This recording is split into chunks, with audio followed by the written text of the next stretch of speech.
You said that you love winning.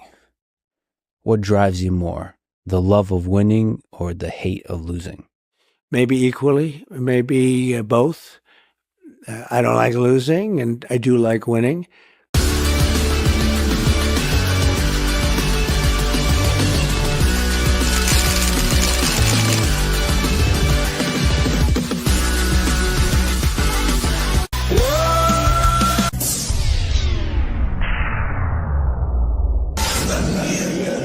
Say his name and he appears.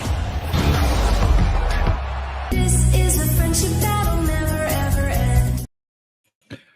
Greetings and welcome everybody to the Friday edition of Winning Tonight. How's everybody doing out there? Hope you're all doing and living well. Awesome to have you here.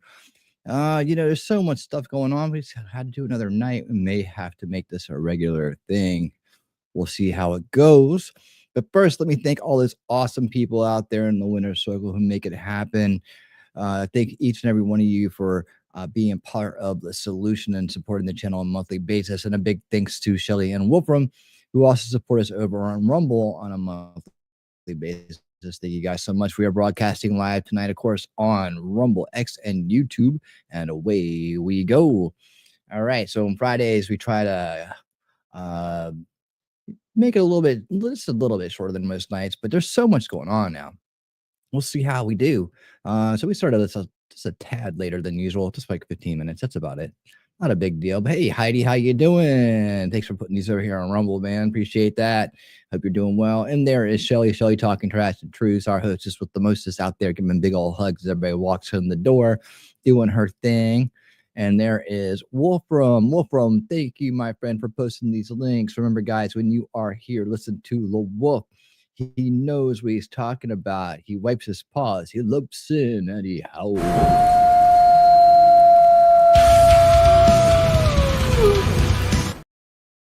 And that's how you know the Alpha Mod is in the house, guys.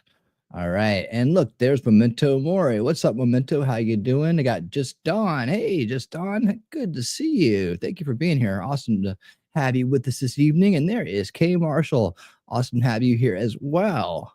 Thank you guys so much for being here. I really do appreciate it on this Friday evening. Man, I got some cool stuff for you tonight.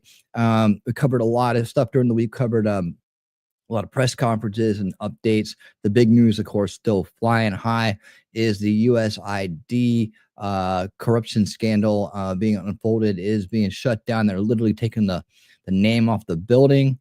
I don't think that one's coming back, guys. And boy, is the corrupt establishment and their useful idiots melting down in every way possible. I mean, every way possible. Is that T-Rex? T-Rex, what's it all? Don't you think it's interesting how the Democrats don't care about the transgender stuff, but what caused the freak out is Trump firing unelected bureaucrats? Oh yeah, absolutely. And they're going after Elon and his Doge team in every way they possibly can. They did manage to get one of them out of there, and they are managing to try to humiliate another one.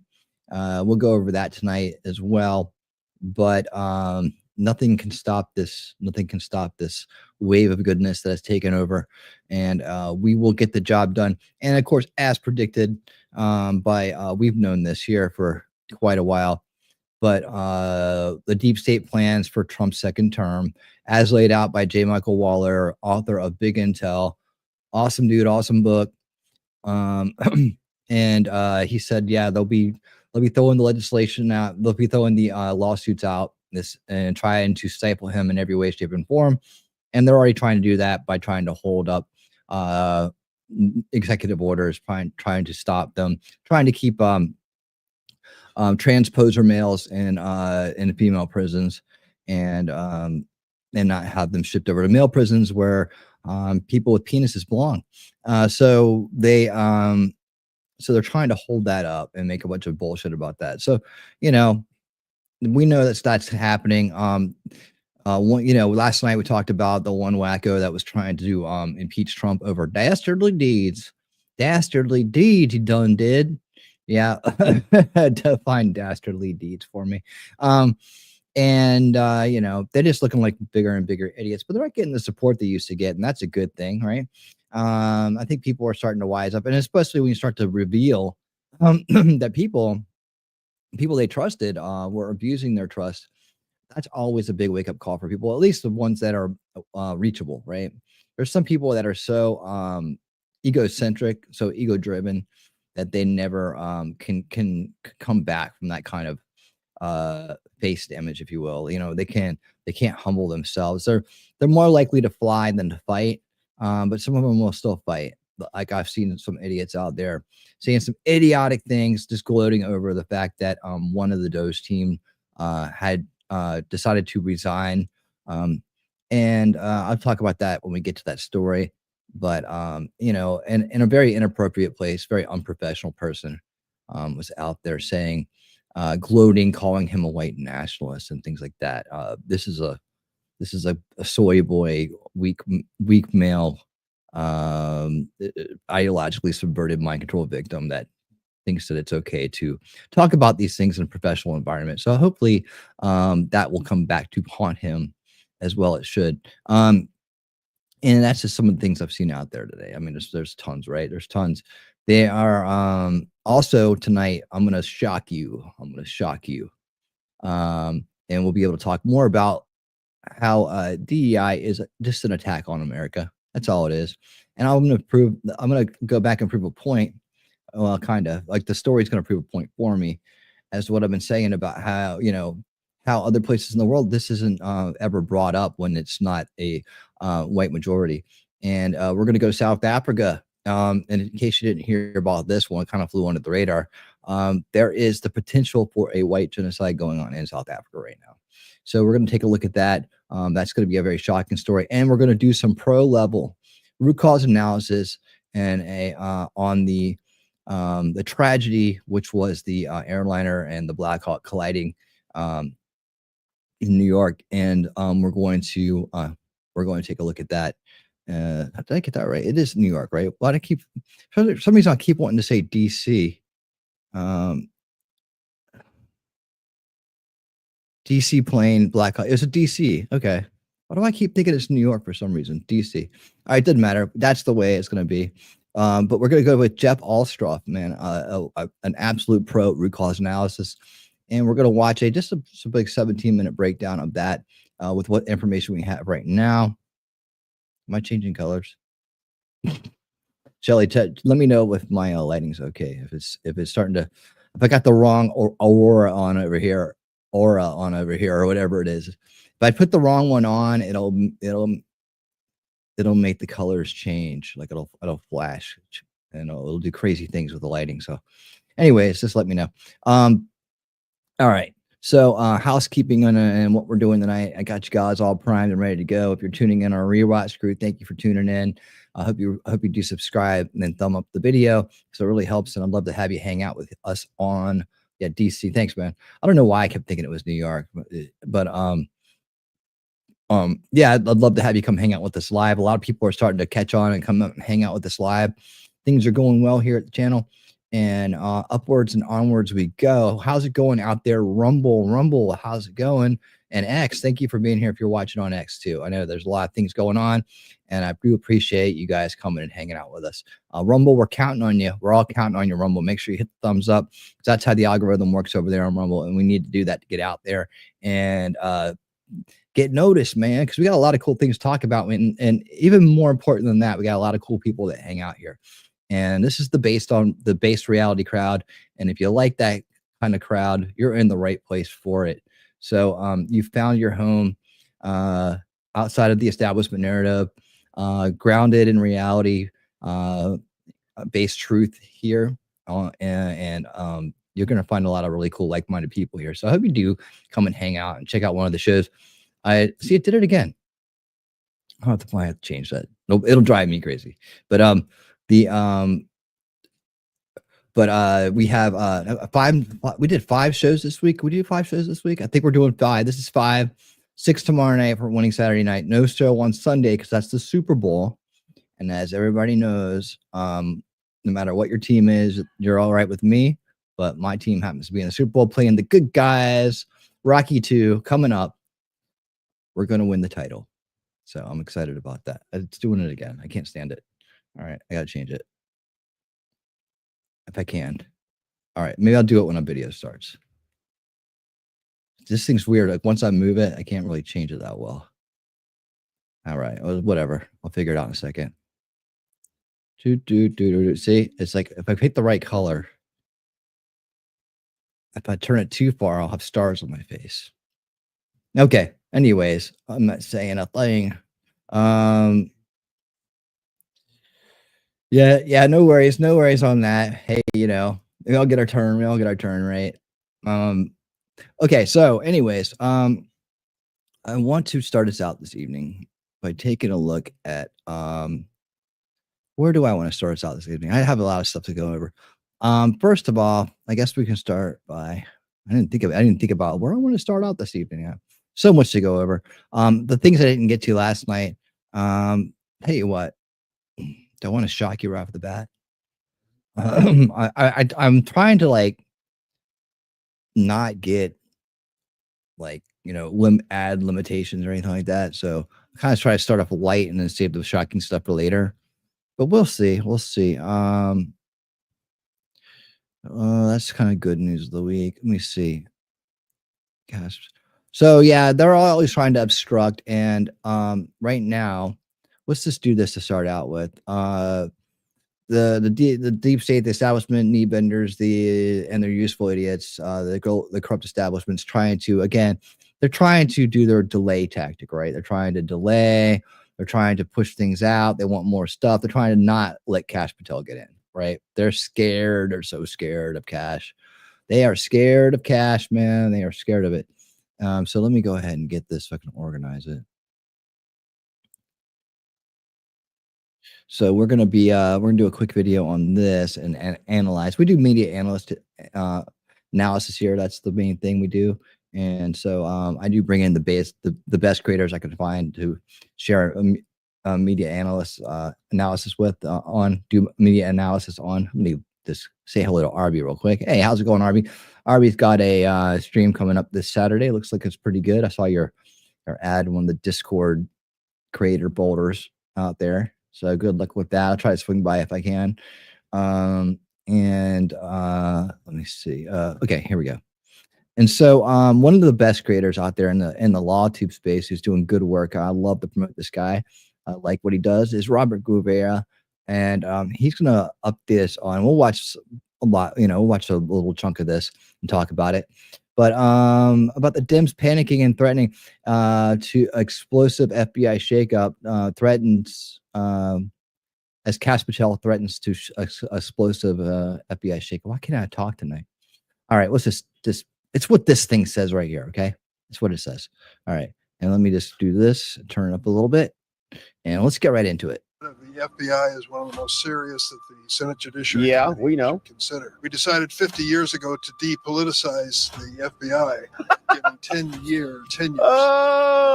This is not a celebrity issue. This is about ending modern day slavery. Ranking Member Durbin, are you slow walking Cash Patel's nomination because you're afraid he's going to release the Epstein flight logs? Would you like to answer that? He is telling us that the Senate. Dick. That was Dick right there. Dick Durbin. Yeah, they're trying to obstruct. They're trying to slow walk. They're trying to do everything. I don't know why. I guess they want more time to try to hide stuff or come up with shit. I have no idea. The Judiciary Committee is planning to vote Cash Patel's nomination out of committee next week. We were expecting that to happen today. Didn't happen today, which is a bummer, but they are telling us that it is going to happen. They said, look, Cash Patel testified already hours before the committee for more than 5 hours, disclosed thousands of pages of records and media appearances, and provided 147 pages of responses to written questions. Further hearings on this nomination are unnecessary. All right, we're not doing this over again. The Senate Judiciary Committee will not fall for Democrats' delay tactics. I intend to hold a final committee vote on Patel's Patel's nomination as soon as next week. He dropped that a couple days ago. And so then there was a kerfuffle this morning, and we had Senator Dick Durbin, who came out, and he was very upset about Kash Patel's choir song. Very unhappy about that. And then Senator Whitehouse, the man who I believe is still an attendee at a racist club in his home state, also was coming out to talk about Kash Patel and how he should be able to communicate about what happened in sealed proceedings that were covered by the grand jury. But anyways, so they postponed it today. Very frustrating. Here's a little sampling of what they were talking about. Here's Senator Dick Durbin coming out again, and here's what he sounded like today with the rest of the Democrats. Look, I mean, literally, look at what it says on the podium. Block Kash Patel. I mean, I think that they're very panicked about this. And I think other people are intimating the same, including Senator Marshall Blackburn, who says, we're going to get those Epstein files. All right, just so you're aware of this. You can delay this all you want. Kash Patel's going to get confirmed. We're going to get our hands on these records and all these people, including the, for some reason, sex-obsessed Hawaiian Senator Mazi Hirono. Hopefully she's sex-obsessed Mazi Hirono from Hawaii. Well, she looked like naked. Not on those flight logs, because that would change everything. But here is what they were sounding like today. We'll just listen to a snippet of this. Next to the nominations of individuals to serve on the courts of our land, which are often lifetime appointments. This appointment of the head of the FBI is one of the most serious. There's team corruption. Yeah, we know. Consider. We decided 50 years ago to depoliticize the FBI.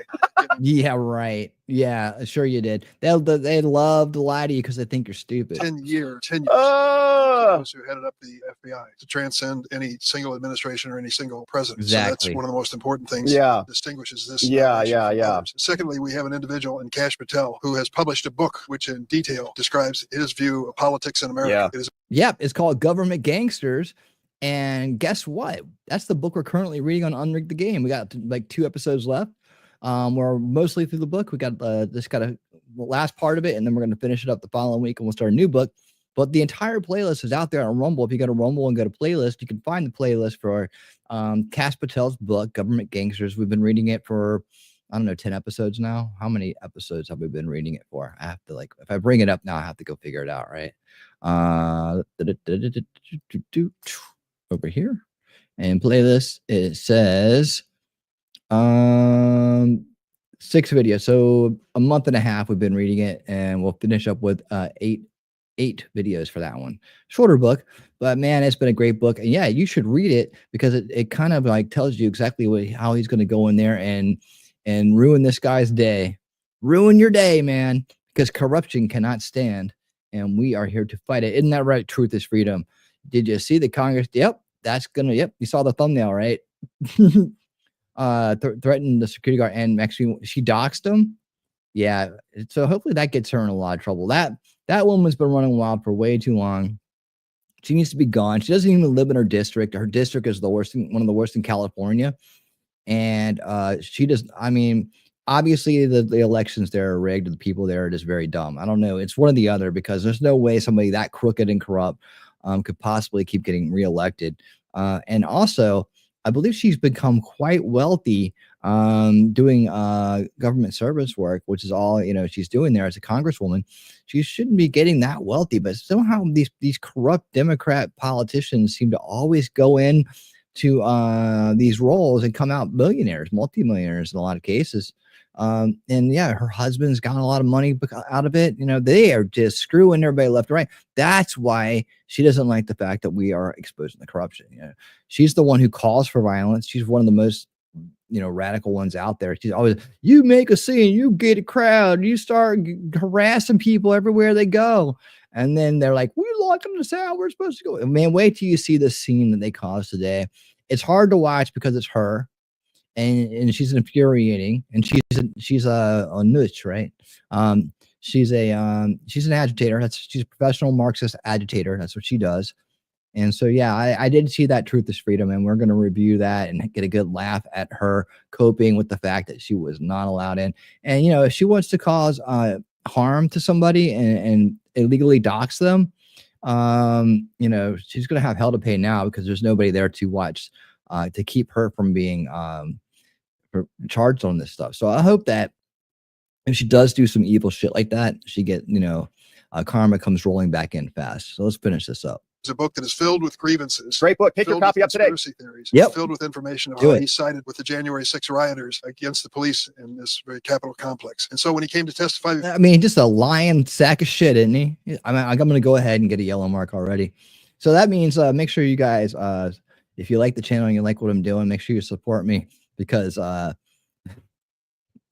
you know, I just got to be me. For the committee, we had some questions that he was asked and he needed to answer about his conduct. And we went through them, particularly on the element of the J6 choir. Yeah, great song. Sounds like a curious thing to spend any time on. Yeah, It's a reflection on his priorities. Yeah. The fact that he's asking to head up the most important single law enforcement agency in the United States at a time when he decided with the so-called political prisoners of January 6th, instead of the brave men and women who risked their lives to protect us here in the Capitol complex. He created this musical undertaking and was proudly proclaiming it to Steve Bannon, how the hard work he went to. What's up, Steve? Digitize it and create a musical work that can be played at the Trump rallies. When we asked him about him, they are so obsessed with that choir thing.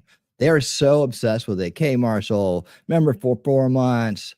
Thank you. Makes me happy. Absolutely, Kay. I'm glad that we make you happy. I'm glad that whatever I'm doing is making you happy. I'm glad that you're here with us. Notice he called them J6 rioters. I guess then insurrection line is being put to bed. Yeah, good point. Good call out, Arby. Good call out. He's a federal employee, got his name and broadcasted it on camera. Oh, she did? They were trying to get her to get him to show his ID at that point too. I remember that. In the committee, he couldn't remember any part of it. Didn't know who the singers were. Wasn't sure what I was talking about. That kind of evasion betrays a fact. Yeah, but you think he's a record producer, man. That's not what he does. And you don't, and you're playing on, again, this is what they do. They think everybody's stupid, so they play on stupidity, right? And I guess a lot of people who believe this guy, I guess they could fall into that category, right? Are just very misled, subverted is what I like to call it, mind control victim, yes. But here's a guy that gets up there. He's got an agenda. He's scared shitless because obviously he's into something, right? He's into something. He's not trying to cooperate. He's not trying to say, well, let's make sure that we have a nice uncorrupt government. No, he's trying to run as a shield right now for corruption. And he is as transparent as can be, isn't he? Fact that he sided with the prisoners when he should have sided with the police. And that, I think, is something that's going to haunt him as he pursues this position with the. I think you guys are the ones that feel haunted. You can see it in your faces. That's why you're all up there kind of twitching around, especially Vermont guy. What's he doing over there? All right. Anyways, so that is C-SPAN, and that is what the Democrats are up to. Chuck Grassley says, listen, the whistleblower records I've received clearly show that Biden DOJ Trump prosecutions were corrupt from the start. And that undermines any faith in the grand jury process that would have required Kash Patel to testify. I won't let this corrupt process play out further in committee. So he posted that today. And Chuck Grassley, old school swinging, man. Let's go. This was another part of this inquiry. So Dick Durbin is obsessed with this choir song for whatever reason. Probably stuck in his head. He can't get it out of his head. He's like waking up in the morning, singing the song, getting out of the shower, singing the song. He's like, that's it. I got to do something about this. So he is upset about that. White House was upset about the idea that Kash Patel would not talk about the grand jury proceedings. And we've defended that point many times. By default, grand jury transcripts and records are sealed so that you can honor the sanctity of grand juries, right, that operate in secret. This is just part of the law. And they were wanting him to testify about other evidence that was discussed in there, right? It wasn't like Kash Patel just got indicted. Literally on there,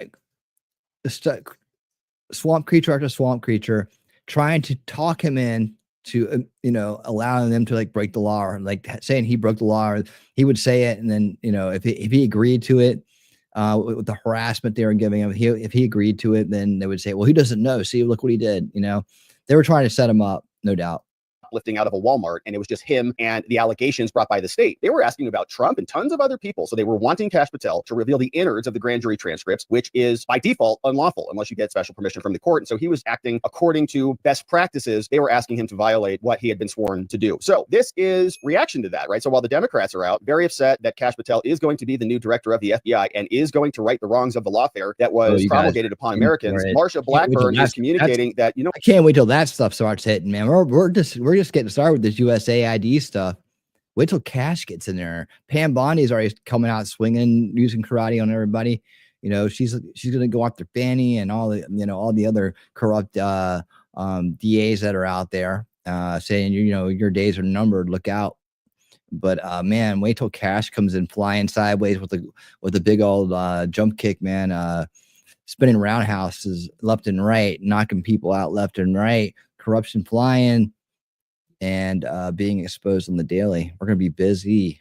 know what else we're going to get? Those Epstein records, baby. And that a large yeah. network of high-profile, high-dollar Zowie, what's took up? part Good in evening. this Great to have horrific you here. abuse. That's why on the Senate Judiciary Committee, I've repeatedly requested a subpoena for the complete unredacted Epstein flight logs from the FBI. I've also pushed for the release of Ghislaine Maxwell's unredacted little black book of contacts and addresses. The American people have the right to know who flew on his planes, who witnessed the crimes, and who potentially participated in his global sex trafficking ring. Yet time and again, in the last Congress, Democrat leadership and then FBI Director Wray stonewalled my requests. Make no mistake, by blocking my request, they were delaying justice for Epstein's many victims. But now with Republican control of Congress and President Trump back in the Oval Office, we're going to see some real change on this issue. Just last week, the president's excellent pick for FBI Director Kash Patel vowed to work with me in releasing the Epstein records and breaking apart the trafficking rings that harm countless women and children across our country. To be clear, this is not a celebrity issue. This is about ending modern day slavery and finding out who is participating in these sex trafficking rings. We're looking forward to getting the details on that because they've spent a lot of time and money covering that one up. We covered the whole Ghislaine Maxwell trial here. It was a joke, those of you who were joining us on that, because they had James Comey's daughter, Maureen, she was out leading the charge. And of course, we didn't get to see any other allegations of any other purveyors of Epstein's services. Rather, we just heard about Ghislaine Maxwell, and she kept mum on the whole thing. They had 4 different, victims come in. The whole thing was bizarre because she was the one who got indicted, and no one else who was a recipient of those services was even brought up or communicated about over the course of, I think, a several months long trial. So we're looking forward to getting those records when the time comes. We also saw that someone on Laura Loomer's team was out there today, and as Durbin was making his way, this was right after the postponement occurred, someone was asking him about those Epstein flight logs. Were you on that airplane there, Dick? Is that why you're concerned about this? Ranking Member Durbin, are you slow walking Kash Patel's nomination because you're afraid he's going to release the Epstein flight logs? Would you like to answer that?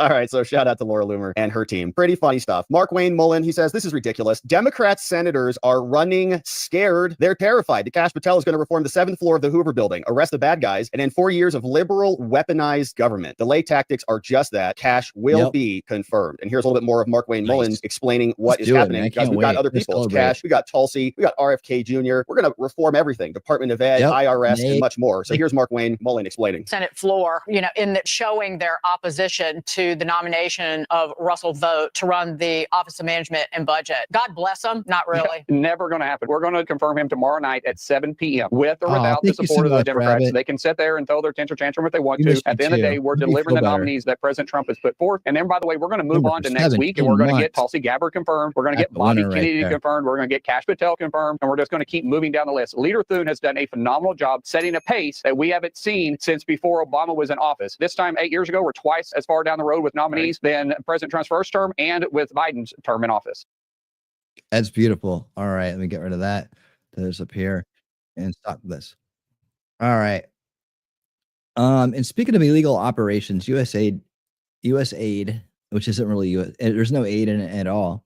It's just aiding corruption. And again, thank you so much for supporting the channel, Rabbit. We love and miss you, and I hope you feel better soon. And we'd love to have you come hang out sometime when you have time. I know lots of things are going on. So whenever that is, we'll be looking forward to it. Thanks again.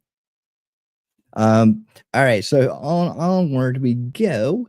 Yeah, they are, because one thing they had going in there is we got a more experienced team now.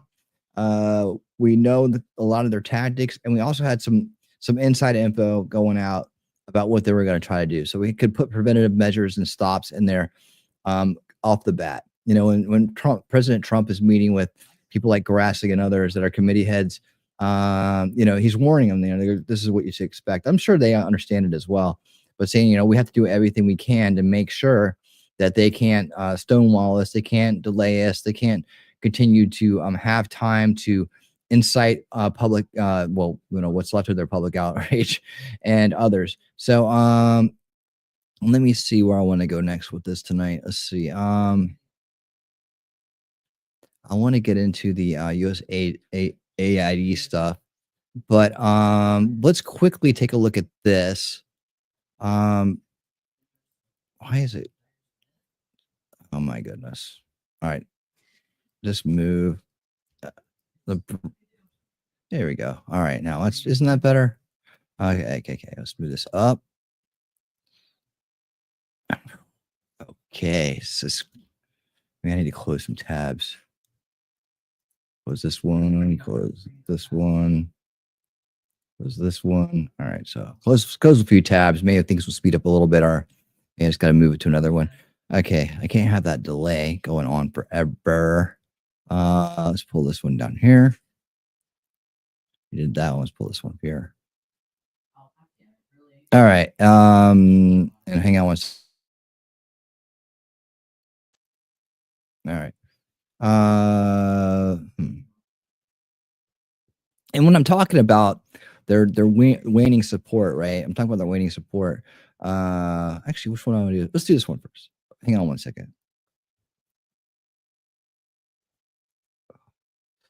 There we go. Slow this down. Speed that up. And here we go. It aids into their treason, right? It does. It does. 357. I see you there. Howdy. How you doing? There's Thomas. Thomas is in the house. All right. Good to see you. It's a U.S. agency ID, international development disruption. Yeah. Everybody's trying to figure out or rename it what it really should be called, right? What it really should be called. Why is that happening? Something's. All right, here we go. Let me go ahead and pull this up. Yeah.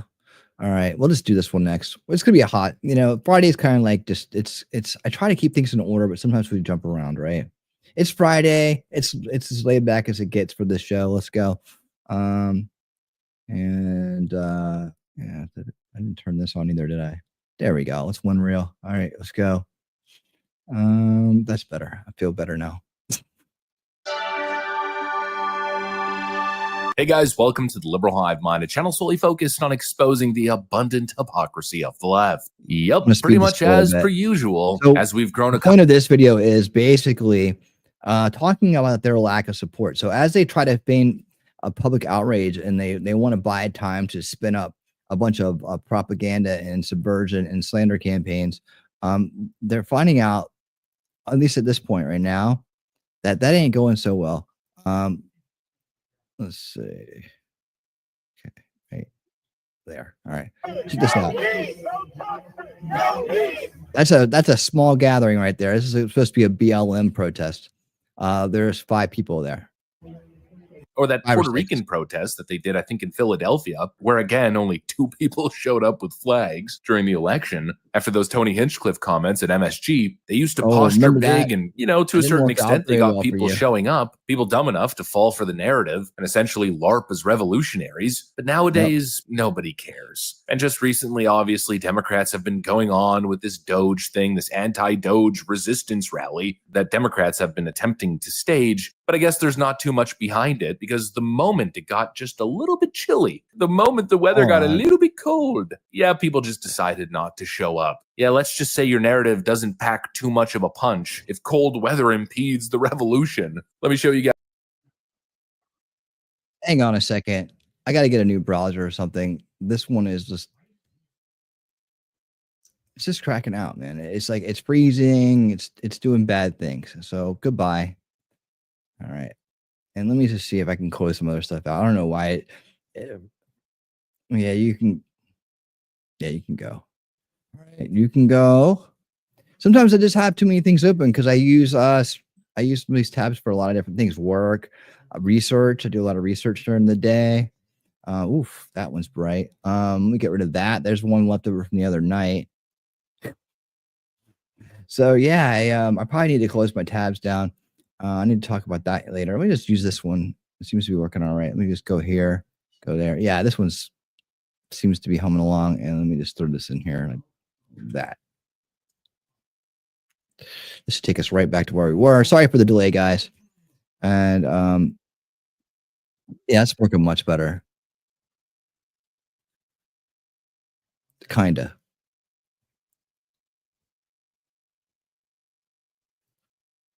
Give me 1 second.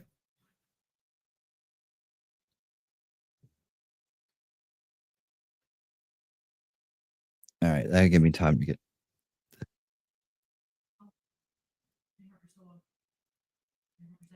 Here we go, and we're back at it, guys. Thank you for letting me get through that real quick. Check it out. Nick Sorter is covering this protest live in DC. Let's see what it looks like. I guess signaling that it's not even really that cold outside, but apparently it was enough to call off the entire protest. Look at this. So there's supposed to be more anti-Elon, anti-Doge protests out here at the U.S. Capitol tonight, and you can see it's extrememely quiet. People packing up their signs and going home because they were canceled. The protests were canceled because it's too cold outside. You would think when you're calling somebody literally Hitler and Trump and Elon are Nazis, you'd think that maybe it's impossible because they're anti-Marxist. Hitler was a Marxist.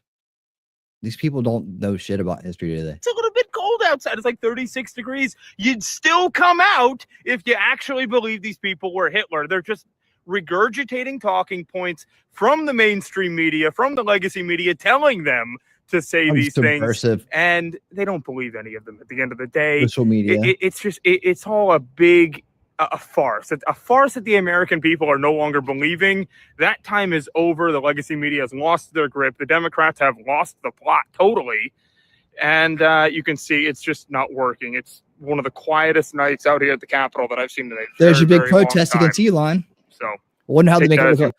And like, I should just share this, and then like, you know, how they're seeing it on mainstream media. Like, you know, it looks like a freaking, you know, they're showing some old riot footage or something.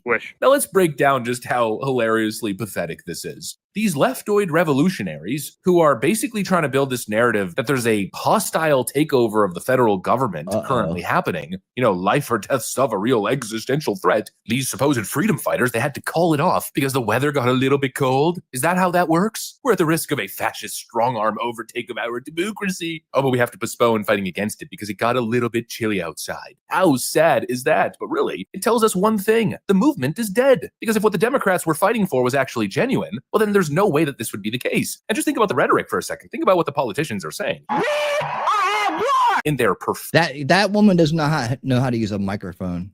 It's very irritating when people don't know how to use a microphone. She's basically swallowing it, right, and screaming into it at the same time. That's not how you use a microphone, folks. Performance. They're declaring war, but obviously it's just performative, or I guess the alternative, they're serious, but I would suggest very much against that, because if you can't handle chilly weather, well, then you're probably not, let's say, battlefield ready. But obviously there's no real substance there. It's just fake outrage and performative nonsense. The reality is they're just narrative building, but at this point, nobody cares anymore. Even they don't even care enough to freaking show up. And in my view, the conclusion is that the Democrats have just lost the culture war. They've lost their momentum. And obviously at this point, they've lost all credibility. You can't go around calling Donald Trump Hitler. He's literally Hitler, Hitler this and Hitler that. And I mean, it's not like they let that go back in 2016. They were calling the Madison Square Garden rally essentially a Nazi rally not that long ago. But again, you can't go around calling the other side Hitler, a threat to democracy, a fascist overtake of government, and then give up at the slightest discomfort. Democrats just continue to show everybody that they're not serious. They're not a serious party and they're not credible. You know, it's got me thinking of the Al Smith. They're a subversive party of activists that don't know what to do when their backs are against the wall because they're used to being bullies. They're nothing but a bunch of bullies, right? And the bullies are getting ready to meet the bully killers, the bully enders, the ones who take the bully out and make the bully never be a bully again. That's the way it works. Dinner. Again, the same narratives over and over again. We've heard it from the media. Donald Trump's a threat to democracy, a threat to democracy. What about a business? It's been years of this stuff. Kind of the end of democracy, at least the end of our democracy. At least, yeah, with the end of your corrupt establishment, fake democracy. You know when the establishment talking heads say democracy, they mean rule, authoritarian rule of the corrupt establishment. That's what they mean, because they invert everything, because evil does. The return of Donald Trump to the White House could spell the end of democracy in America. We could have a Trump presidency, and that would, in my opinion, be the end of democracy in this country. I think that could be the end of our democracy, not to be too, pointed about it. These people are such idiots. He said a couple of weeks ago that if he runs and wins, that could be the end of our democracy. Do you share that fear? I do. Are you going to stand by and watch this man destroy the democracy? I hope he will be beaten, or else it's the end of democracy as we know it. That'll be the end of democracy as we know it. It's the end of democracy. That is a recipe for the end of democracy. The country is at risk as long as one of our two major parties is so committed to destroying our democracy. Remember, when they're saying democracy, they're meaning authoritarian rule of the corrupt establishment they represent, and they're puppets for, they're useful idiots for. That's what they mean. Right? That to them, that's what democracy is a bunch of crooked, corrupt individuals ransacking our country and telling us we're all bad and destroying our culture, just hurting our children. That's what they mean by democracy. So this is really good news. I'm glad they're catching on.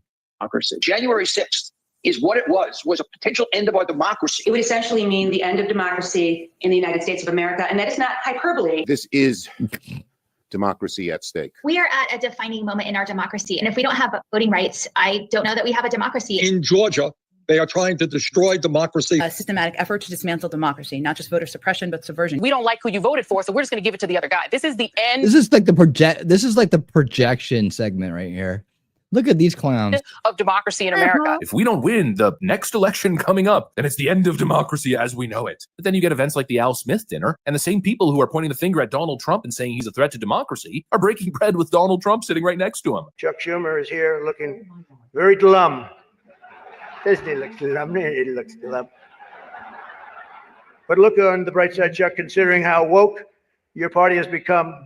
If Kamala loses, you still have a chance to become the first woman president.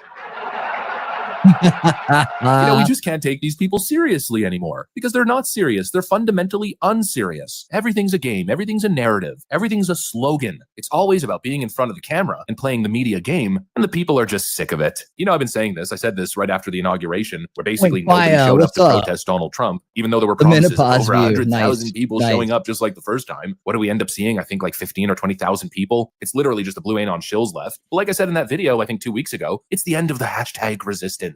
The phony leftist resistance is clearly no more, as people just aren't showing up anymore. Nobody's falling for their fear mongering. Anyways, that's pretty much what I got for you guys. Hopefully you enjoyed the video. If you did, make sure to leave a like and possibly subscribe. Thanks for watching, and I'll see you on the next one. That's nice, right? That's nice. So let's see. Let's keep going down. One of the biggest stories of the week, of course, was that Donald Trump's. Let's keep going down that way here. Let me see. Yeah, let's save that one for later. If I can move this down without freaking out my browser. All right.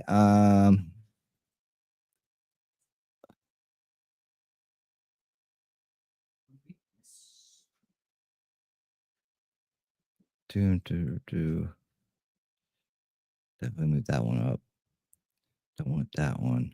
Oh, I got some cool stuff for you later on about the CIA buyout.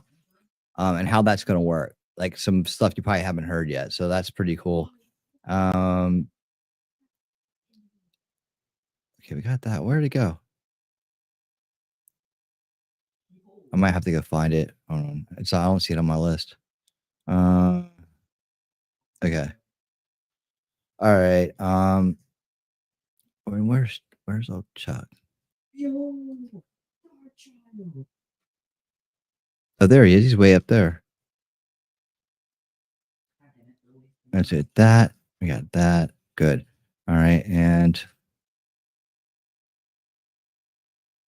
All right. I don't know why I did. Should have been on the list, man. Should have been on the list. All right. Let me go find it real quick. So the next one I wanted to play, I'm going to leave that up there. Let's see. Trump is going out and is going to sort out reparations and release a secret KFC standing. Nice. All right. Cool. Let me see. Let's go to history. So I know it's in here. That one. Oh yeah, there it is. That one wasn't on the list. I know it was. Hold on. I just didn't go down further on. I'm always adding to this thing.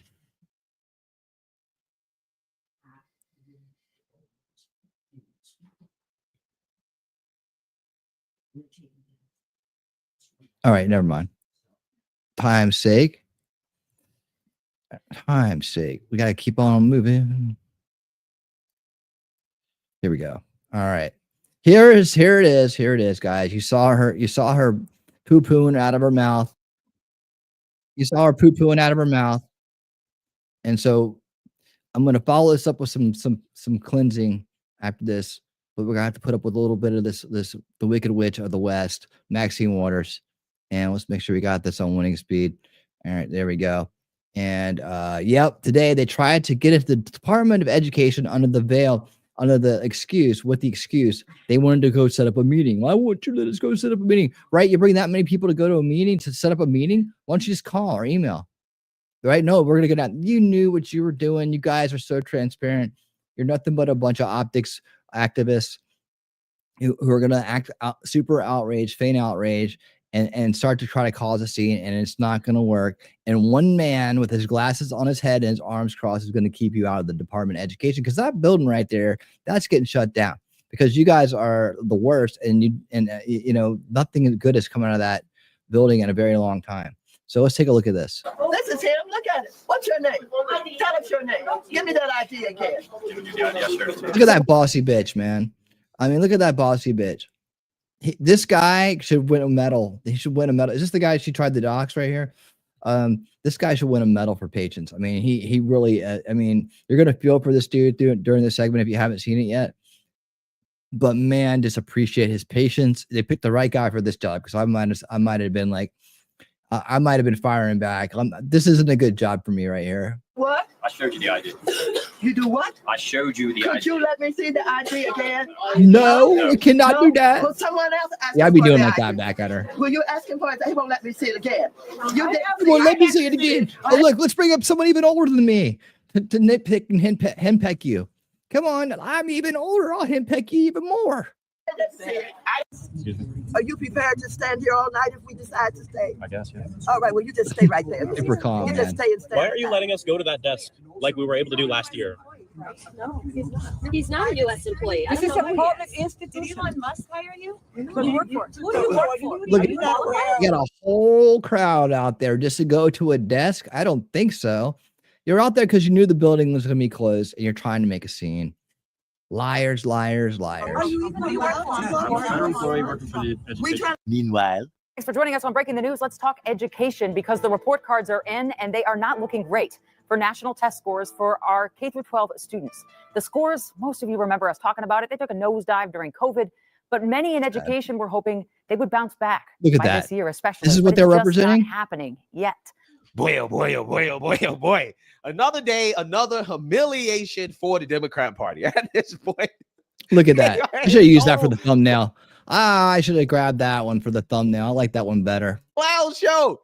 They're like my daily comedy. It's like a real life reality comedy show. That is what the current state of the Democrat Party is right now. Okay. Greg This is Foreman, no. hilarious because these people, they know that their party is dying and they are desperately trying to revive it. It's almost like watching somebody get CPR, right? The Democrat Party is getting CPR, but they're just not waking up, right? They just can't catch that breath to continue to survive, right? So they're dying, and time is almost up at this point, and they're just getting more and more desperate. Okay, the latest stunt that Democrats are participating in is trying to take over the Department of Education. Okay, because word on the street is that Elon Musk and the Doge team, they're going to target the Department of Education next. So Democrats are out in full force trying to invade the Department of Education. They tried to invade the Treasury. They got denied there.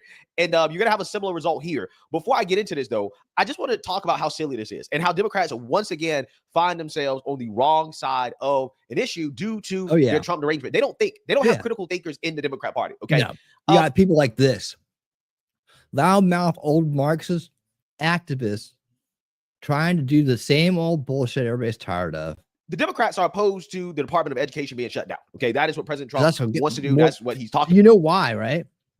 You know why? I mean, you can see the results are bad. That's one thing. And it's not like they're, I mean, I guess on some level, someone like this is happy about those results being bad, right? But really, what it is you're going to find out about all the waste of money, dude. One institution, dude. We think it all just stops at the USAID, the money laundering, the waste. The waste is in a lot of cases. It's not just like they're bad at shoppers, right? They make bad decisions. Oh, we just make too many bad decisions. I guess it was a bad idea to send $10 million to Hamas, huh? We just make bad decisions. No, man. In every case, I bet in every case, there's kickbacks, there's money laundering, there's corruption to the core. All right, there's something else behind it. This is the front, right? And then the front gets unveiled, and behind it you see all the rats running around with stacks of $100 bills in their mouth, right? All running this way, running that, and they all scattering with their money, trying to run away and hide, right? So there's more corruption and more money laundering behind these doors somewhere. and they're going to find it in many other places, and they're going to find in other places, like, you know, the theme of the night is removing the enablers, right? This is an enabler of corruption right here. Maxine Waters is a big part of it, and you know why she's down there. She's down there to, again, just like Dick Durbin was doing up on the Hill there, trying to be a shield for the corrupt establishment. In this case, for the money laundering practices, because I mean, grades, sucking, controlling and subverting young minds, cycle of abuse, that's all involved here as well. But you know what really gets them down to the front door is the money. About, he basically said that he hopes his secretary performs her way out of the job, right? In the sense that she does so good at dismantling the Department of Education that she doesn't have a job. Right, truth. And on the education department, why nominate Linda McMahon to be the education department secretary if you're going to get rid of the education? Because I told Linda, I hope you do a great job and put yourself out of a job. I want her to put herself out of a job, education department. So we're ranked number 40 out of 40 schools. That's a great thing to hear. Like, I had a boss one time, really cool dude. It said, you know, I go everywhere I go. My goal was to work myself out of a job, you know, because he was a cleanup specialist. He was there to make things work right. And if you made him work right, really, you know, then he's worked himself out of a job. Like, here, it's fixed. Okay, now I can go fix something else. You know, if Donald Trump came to me and said, "Hey, I want you to work yourself out of a job," I said, "Yes, sir. That's exactly what I'm going to do, and I want a bonus when I do it." Because, you know, someone like Donald Trump respects negotiation. If you don't come negotiating with him and emulate his negotiating style or his deal making style, he's a little disappointed in you. So I'm hoping Linda, and I know Linda's a crafty one, and I know she's smart. I hope Linda was like, "Yes, sir. And when I do, you're going to pay me double what you're going to give me a bonus like you wouldn't believe, Right? We're ranked number 1 in cost per pupil. So we spend more per pupil than any other country in the world. And we're ranked at the bottom of the list. We're ranked very badly. So that's the key, isn't it? I think that's the key, guys. I think that's the key. You hear what he said? We spend more per pupil than anyone in the world, yet we have the worst results. What does that mean? What does that mean? It means that money isn't getting spent right. So where's it going? And now Shelly can talk to you for hours about this stuff. You know, she can talk to you for hours because she's been there, and she's talking about you know, the unfairness to students right now in the chat. But you ask her about the money. Ask her about the money, and hold on. Ask her about the money and about all the corruption and all the waste and all that stuff. She knows better than I do. She could sit here and talk about it for hours and hours and hours. And she probably has a better insight into this topic than I do, actually. So just let it fly, Shelly, in the chat. Fill in, and I'll let this keep playing. And what I want to do is let the states run schools. I believe strongly in school choice. But in addition to that, I want the states to run schools. And I want Linda to put herself out of a job. You know what's also awesome? I'm gonna keep interrupting. Oh, that's why we're here, right? We're doing media analysis. But the what else is awesome? I keep forgetting about this. Is that if you homeschool or you do alternative schooling, right? Trump promised, he keeps his promises, that we're going to be able to use that the tax money that would be going to that corrupt public school, right? The wasteful public school that's not producing results in your neighborhood. Really, your taxes are going to them, right? You're going to be able to get that money back to pay for your private schools or your homeschooling. So I'm looking forward to that because I've been paying for private school or basically online school for years and years and years and years and years. And even before that, we tried a couple private schools. They sucked, but we tried them out. And those were expensive. They're very expensive. And you're thinking you're paying to keep your kid away from some harmful stuff, and then you get kind of like you find out that the private schools that you're going to aren't much better. They're kind of better, but not much better. So you're paying a lot of money to try to protect your kid, and then so then your tax money goes to them corrupting kids down the street. So you're forced to pay for something you don't use. That's not right, and he's going to fix that. So yay. Do you think that's something you can do with an executive order, or are you going to ask Congress to do it? I'd like to be able to look. If I could give the schools back to Iowa and Idaho and Indiana and all these places that run properly, there's many of them. I think. Okay. Basically, Republicans have wanted to get rid of it. They just haven't had the stones to do it. But now this administration seems to have the stones to do it. And Democrats are freaking out. They're trying to save an institution that has utterly failed America's children. New federal data shows that reading scores among American children and preteens have hit record lows. The 2024 National Assessment of Educational Process known as the nation's report card, Listen to found that this. 33% of eighth graders have below basic reading skills. It's 33% of eighth graders can't read. My son was reading by the time he was 2. You know, so I don't. I mean, that's sad, man. That's really the sad. highest percentage in the test's 32-year history. And that number rises to 40% among fourth graders, marking the most in 20 years for that age group. Laura Meckler joins us now. She's a national education writer for The Washington Post. So is this drop largely due to lost classroom time during the pandemic? Are there other factors? Well, it's hard to blame it completely on the pandemic at this point. It certainly does trace to the pandemic. That's when we really saw scores drop. But what we're also measuring is that there's a big drop since 2022. So by 2022, school was more or less back to normal. And yet there was still a drop in most ways that this was measured between 2022 and 2024. Yeah, so you see that, you heard that. Democrats are supporting a failing system. That's what they're supporting. Okay, they want to keep the Department of Education open, and they claim that all of these things, these terrible things, are going to happen if the Department of Education closes. Right? If you just send the job of educating our students back to the states, just let them have all the money and let them do their own thing, and to compete with each other. Okay, for the best education system. Hey, for whatever reason, Democrats think that is a bad thing. That's a terrible thing. Okay, despite the fact that the current system is utterly failing. As President Trump pointed out, okay, our students are not meeting the basic reading standards. In 2024, 1/3 Good on you of for doing eighth it, though. graders and 40% of fourth graders scored below the basic level in reading. When it comes to math, approximately 39% of fourth grade students performed at or above the proficient level in mathematics. In eighth grade, about 28% of eighth grade students achieved at or above the proficient level. Now, let's take a look at this on an international scale. In the 2024 trends in international mathematics and science, U.S. students' performance in mathematics significantly declined. Fourth graders dropped 18 points since 2019. Eighth graders dropped 27 points in the same period. These declines have widened the gap between U.S. students and their international peers, with only 7% of American students achieving the highest math scores, compared to 23% in South Korea and 41% in Singapore. So essentially, this is a downward trend across the board. Our students are struggling domestically and on the international stage. This is the decline of this country. What is happening to our education system? And Democrats will say, oh, no, but it just needs more funding. You don't understand. It's underfunded. It's underfunded. That's the problem. The funding is the problem. How is money going to fix this? In places like Chicago, I can't explain it. Baltimore, some of the most heavily funded school districts stuff in the country, they also happen to be some of the worst. Take a look. Despite a surge in funding, Baltimore City student test scores remain among the lowest in the nation. That according to results released by the federal government. As Project Baltimore's Chris Papps explains, these scores have renewed calls for city school CEO to be replaced. Keep in mind, these NAEP scores were released at a time when city schools' budget is skyrocketing. Last year, when the NAEP test was given, the school district's budget was $1.7 billion, up $400 million since 2020. Baltimore City recorded the 4th lowest score in the nation among the 26 large districts tested, which is consistent with where the school system has historically ranked. The fact that we are the 4th worst is embarrassing, and it should be embarrassing to everyone that lives here in Baltimore. City schools in this release mentions 8th grade math scores largely held steady since 2022. In fact, they were unchanged at 245. But again, what North Avenue does not mention is that that score also is the 4th lowest in the nation. In reading, City Schools tells the public, performance holds steady, which is true.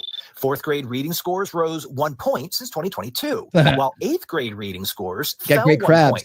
But similar to math, those results place Baltimore City among the lowest performing districts in the country, which is omitted from this press release. Instead, you don't need to talk about that, right? The district's focus and investment in high-quality curriculum and instruction contributed to noteworthy results. I got a little nauseous on that one.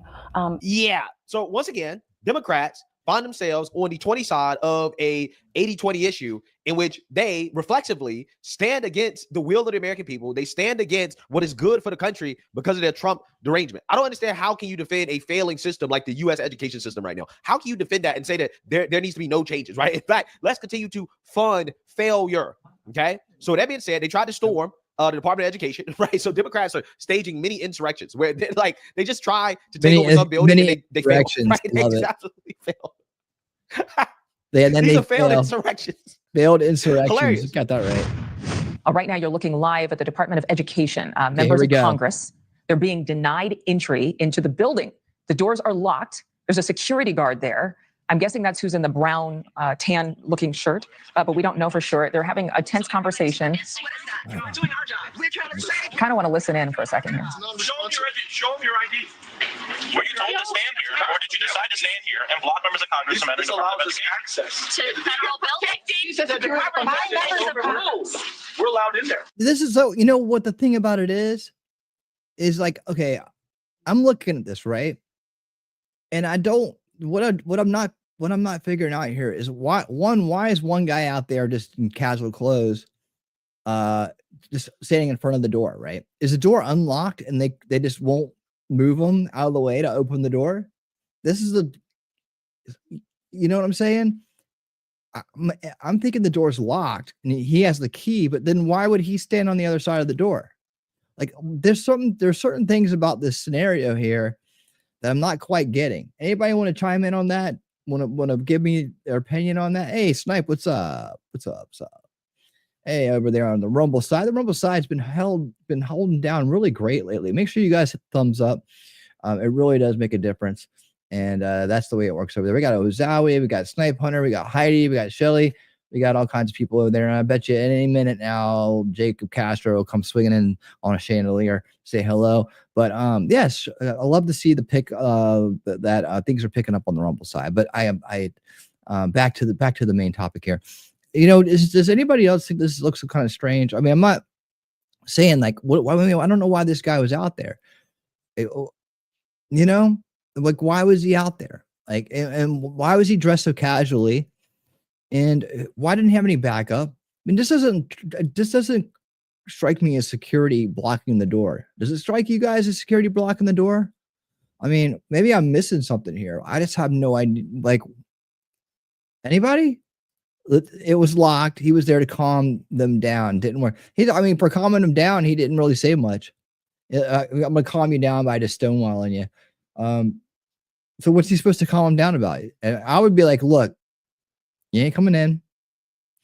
Do what you got to do, but you ain't coming in. And if you start breaking shit, we're gonna call the police. You're gonna be arrested. All right.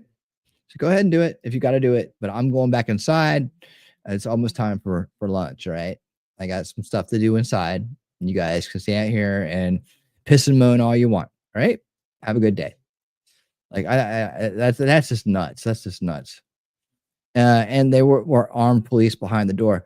Oh, there were? So okay. So I wonder how long he was actually out there for. I didn't see the whole clip. He was there to give them someone to yell at. There were police there too. Okay. I just don't understand. There were armed security behind the locked door. Okay, got it. Okay. Well, this poor guy. Yeah. Thanks for taking the heat, I guess. So a private security contractor. Do you know who members of Congress are? Members of Congress. Maybe you don't understand. A private security contractor is making the decision to block members of Congress from a public access entrance.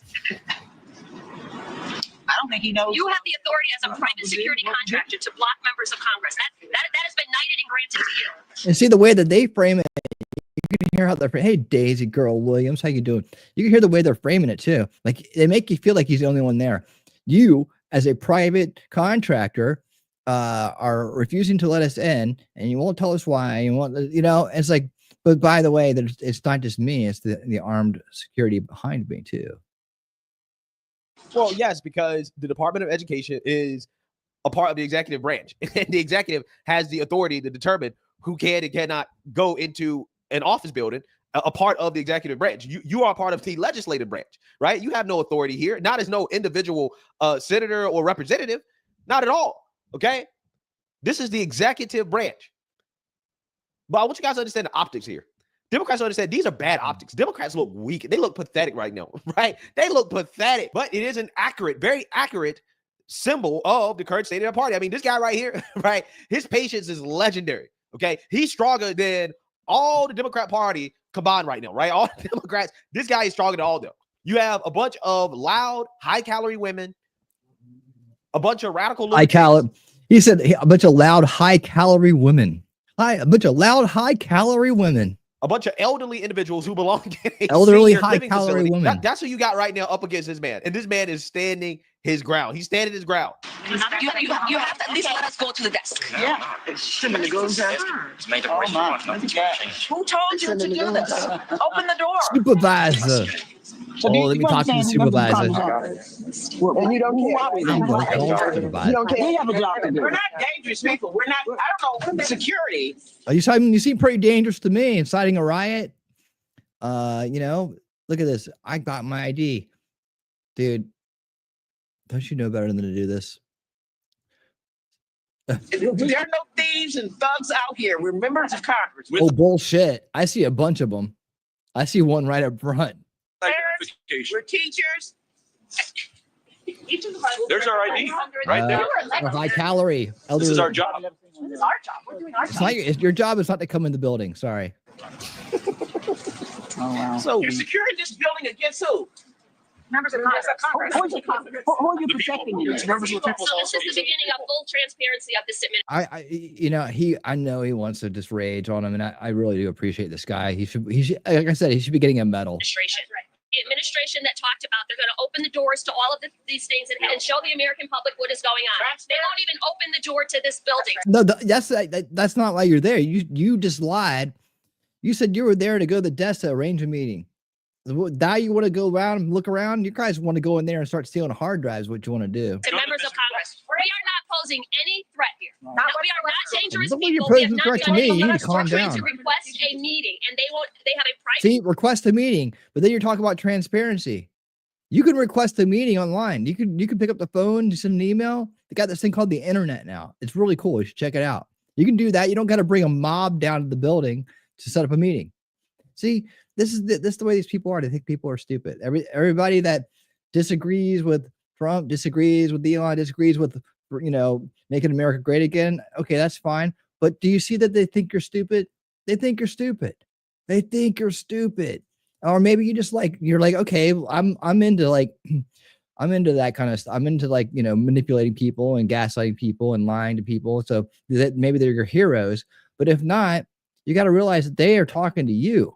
They're not talking to me. They're not talking to my crowd. They're talking to you. They're trying to manipulate you emotionally, not us. We're beyond the first fail. We know all this shit's bullshit. And by the way, when you're out there, remember the thumbs up buttons there. And if you like the stream, that's the base button. So if you're based, you hit the thumbs up. If you're unbased, if you're not based, if you're completely mind controlled, hit the thumbs down. Either way, engage with it because it's engagement either way. I appreciate it. But I know my crowds out there, they're based, they're free, their minds are free, their souls are free, and they always hit the thumbs up button. So there you go. Security contractor who on his own is making decisions on behalf of the Department of Education. We are members of Congress. It's almost as if the Trump administration is like 2 steps ahead of these clowns, right? They That's are. the hilarious part about it. This is why I try to say, optically speaking, this is just not a good look for Democrats. The Trump administration looks competent. They look ready to handle the Democrats and their nonsense. They just look like they're moving way ahead of the Democrats, right? They're just outsmarting the Democrats. They're probably going to try to occupy the building. That's what it looks like. And that's the most hilarious part. Don't you think, Thomas? Don't you think maybe they're going to try to occupy the building? We're going to have a sit-in. We're not going to go anywhere until we get what we want. We're going to cry and whine. We're going to set up a cry corner, and we're going to do all this stuff, What about this? Occupation is billionaires and his minions to come in. I don't to know his who building. he is. I don't know who he is, but I know who I am. And I'm a member of Congress with oversight responsibilities trying to request a meeting, and a private security contractor is not allowing me to enter the building. Well, again, you're not fooling anybody with your bullshit. You're trying to be the new Maxine Waters. That mummy probably gets put away in her tomb. Here, the members of Congress, the people representatives are not allowed in. This is not transparent. They're locking our kids out. What do you mean transparency? You're supposed to be there to arrange a meeting. You do that online.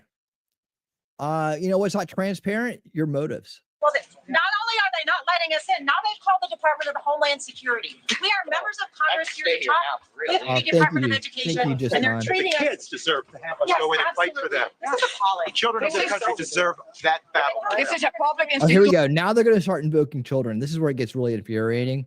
I only got a few more minutes of this. I promised you some relief after this, but yeah, they're going to start invoking children. Like, look at the way they start throwing kids out in front of their, they start using children is what they're going to do right here. Check this out.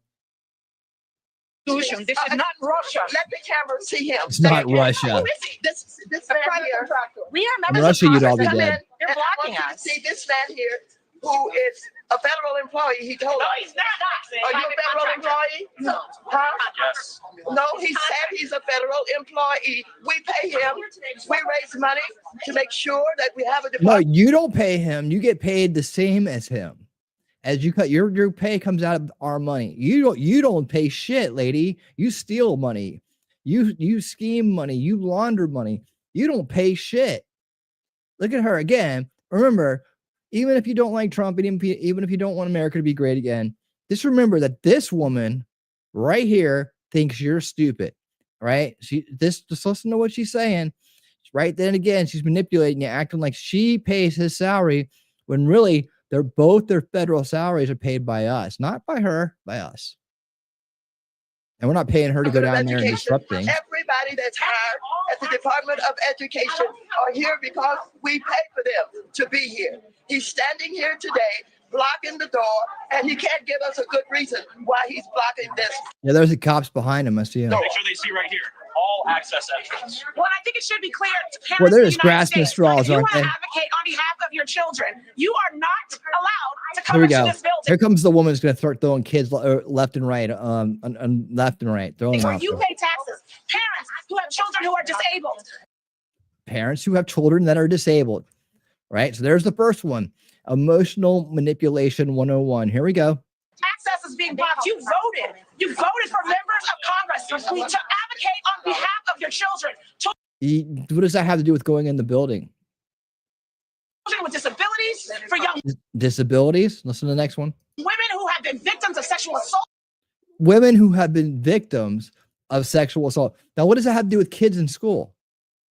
She just said women, not kids, women. And what does that have to do with it? What are you coming down to the Department of Education to complain about that for? You should go to the police. You want to go to the police. So again, these people, these radical, subverted activists, useful idiots, get, right here, this one right here, right? They think you're stupid. In our classrooms, on our school grounds, members of OCR are fighting for your children. We are not allowed in the building to talk to them. We are not You can call on the phone. allowed to advocate on behalf of America's children. Yes, you are. No one's stopping you. This is ridiculous. I could just argue with this person all day long, but anyway. America, we have a problem. Now, everybody Yeah, we do, and you're part of it. Yeah, we do have a problem, and it's these people. Okay, all of these people are the problem. You are the problem. This is why you lost. Yes. Right? This is why you lost. Wow, this timeline is amazing. This timeline is absolutely amazing, guys. Once again, Democrats embarrassing themselves. Again, imagine getting upset about an institution that has failed American No one to children occupy it. getting audited, right? Or being shut down. I mean, I think they're going to do more than just No, audit for optics, the that's what they got. education.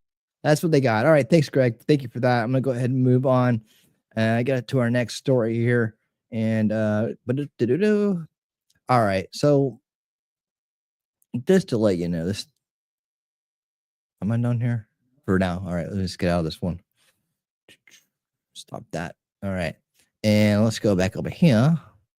And I know that's a little infuriating, and we're moving down the list here, but somebody that always makes us feel a little bit better about things. We're gonna do it in this order. Yes, this one right here. Yes.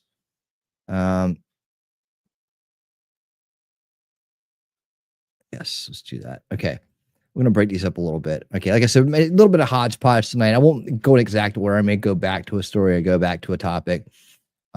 It's not just because my playlist is out of order. It's because it has to do with how long they are and whoever I'm bringing up for that for the report. So let's go here. So anyways, and like I said, coming up, we're going to go to South Africa and see about the pending genocide going on there. We're also going to have the root cause analysis on the DC plane airline disaster with the helicopter. We're also going to hear from an ex-CIA guy about the CIA buyout and how the internal workings of the CIA actually work. Very interesting stuff. So stay tuned. We're just getting through top news and updates right now, and we're going to be there very shortly. I think we're making pretty damn good time for an hour and 14 minutes in. Let's go. All right. This guy always brings a smile to everybody's face. And I might not even need to put him on super Adderall speed tonight, but or Adderall addict speed or whatever. But it's good old Senator Kennedy. He's just an old country lawyer. That's all he is, folks. He's just an old country lawyer and loves omelets. He loves omelets. He loves having good old talks with his friends. And that's all he's doing here. So let's see how we do on the speed, and I might need to speed it up. Let's see. And you read the statute. It says here, bigger than Dallas. Yep. You can only get your money from the Federal Reserve out of earnings. Now, Yes, the Federal Reserve has not had any earnings since September of 2022. Isn't that correct? No, that's not correct. That's From correct. a net income All you have to do is perspective, go, but they've generated lots of fees. So the CFPB director starts shaking when Senator Kennedy exposes his illegal operations. Check this out. This goes down along the line of the USAID and all that stuff. And then he also goes down around the people that are talking about, you remember how they said that there was price gouging going on? He kicks some ass on that too. Income. Every penny you've gotten under this congressional I don't think statute, Congress wants every the penny CFPB to be that suddenly you've gotten. If I could finish my thought. Sure. I know you don't like to hear this, but the law is the law. You've been operating illegally. No, that's not true, sir. Yes, you have. There have been no earnings. Doesn't this put in jeopardy every one of your We've- rules? we've heard this and before, every and one I'm of happy to and every. discuss it. Well, you're going to hear it again because it's law. How can you possibly argue that the Federal Reserve has had earnings? They're losing money. I'm happy to discuss this with you, but we have looked at this theory before. I know you have, but Yeah. I'm over. I'm sorry. I always enjoy your testimony. When I look for a common thread or you're running throughout your testimony and I look at your agency's behavior, one of the common threads I see is that, and I'm not going to ask you to comment on this, is that in your judgment, some companies in America are making too much money. Now, when you analyze their financial statements, do you not? Sure. Do you distinguish between revenue and earnings when you analyze a financial statement? Well, sure. We look at all things, and I would say that we What's don't the think it's difference too much between money. revenue and earnings? Well, these are all used colloquially. Sometimes those are similar. In GAAP account. Okay, hold on. I want to put this Fruit Loop on hold for a minute because we have some important business to get down to right here, right now.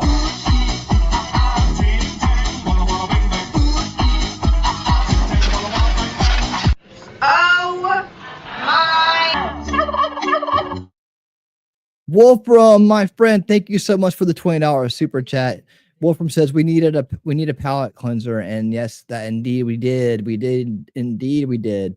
And I want to thank you very much for this very generous super chat. Thank you so much, Wolfram. I really do appreciate it. And palate cleansed, right? Let's go. All right. Yeah, we definitely needed that after listening to this guy. I mean, it's great. Tell me you're a DEI hire. Tell me you're a DEI hire. Accounting, which is what most U.S. companies use. Don't tell me about GAAP. Just tell me your understanding of the difference between revenue and earnings.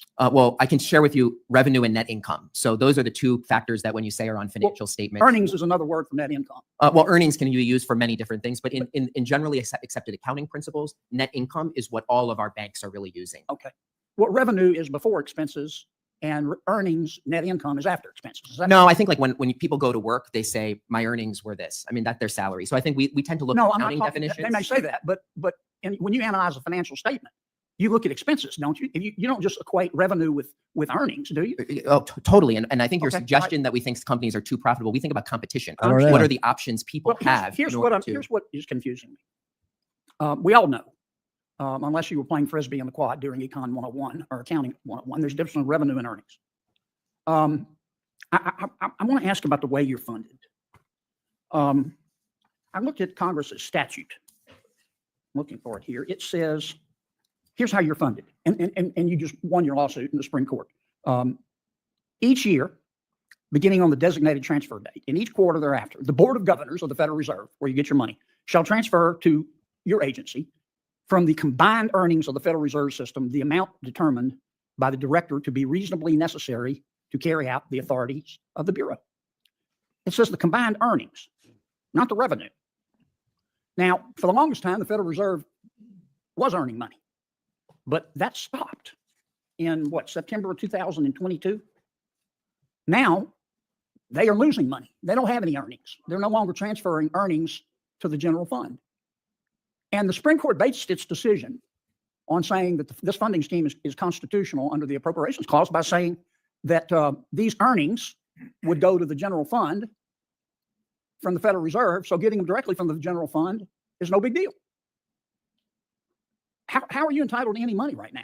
The Federal Reserve doesn't have any earnings. Well, we've heard of this theory. I think it's one of the latest. It's not a theory. It's a congressional. Well, I think there's you raise the difference between revenue and net income. There are other places throughout our laws.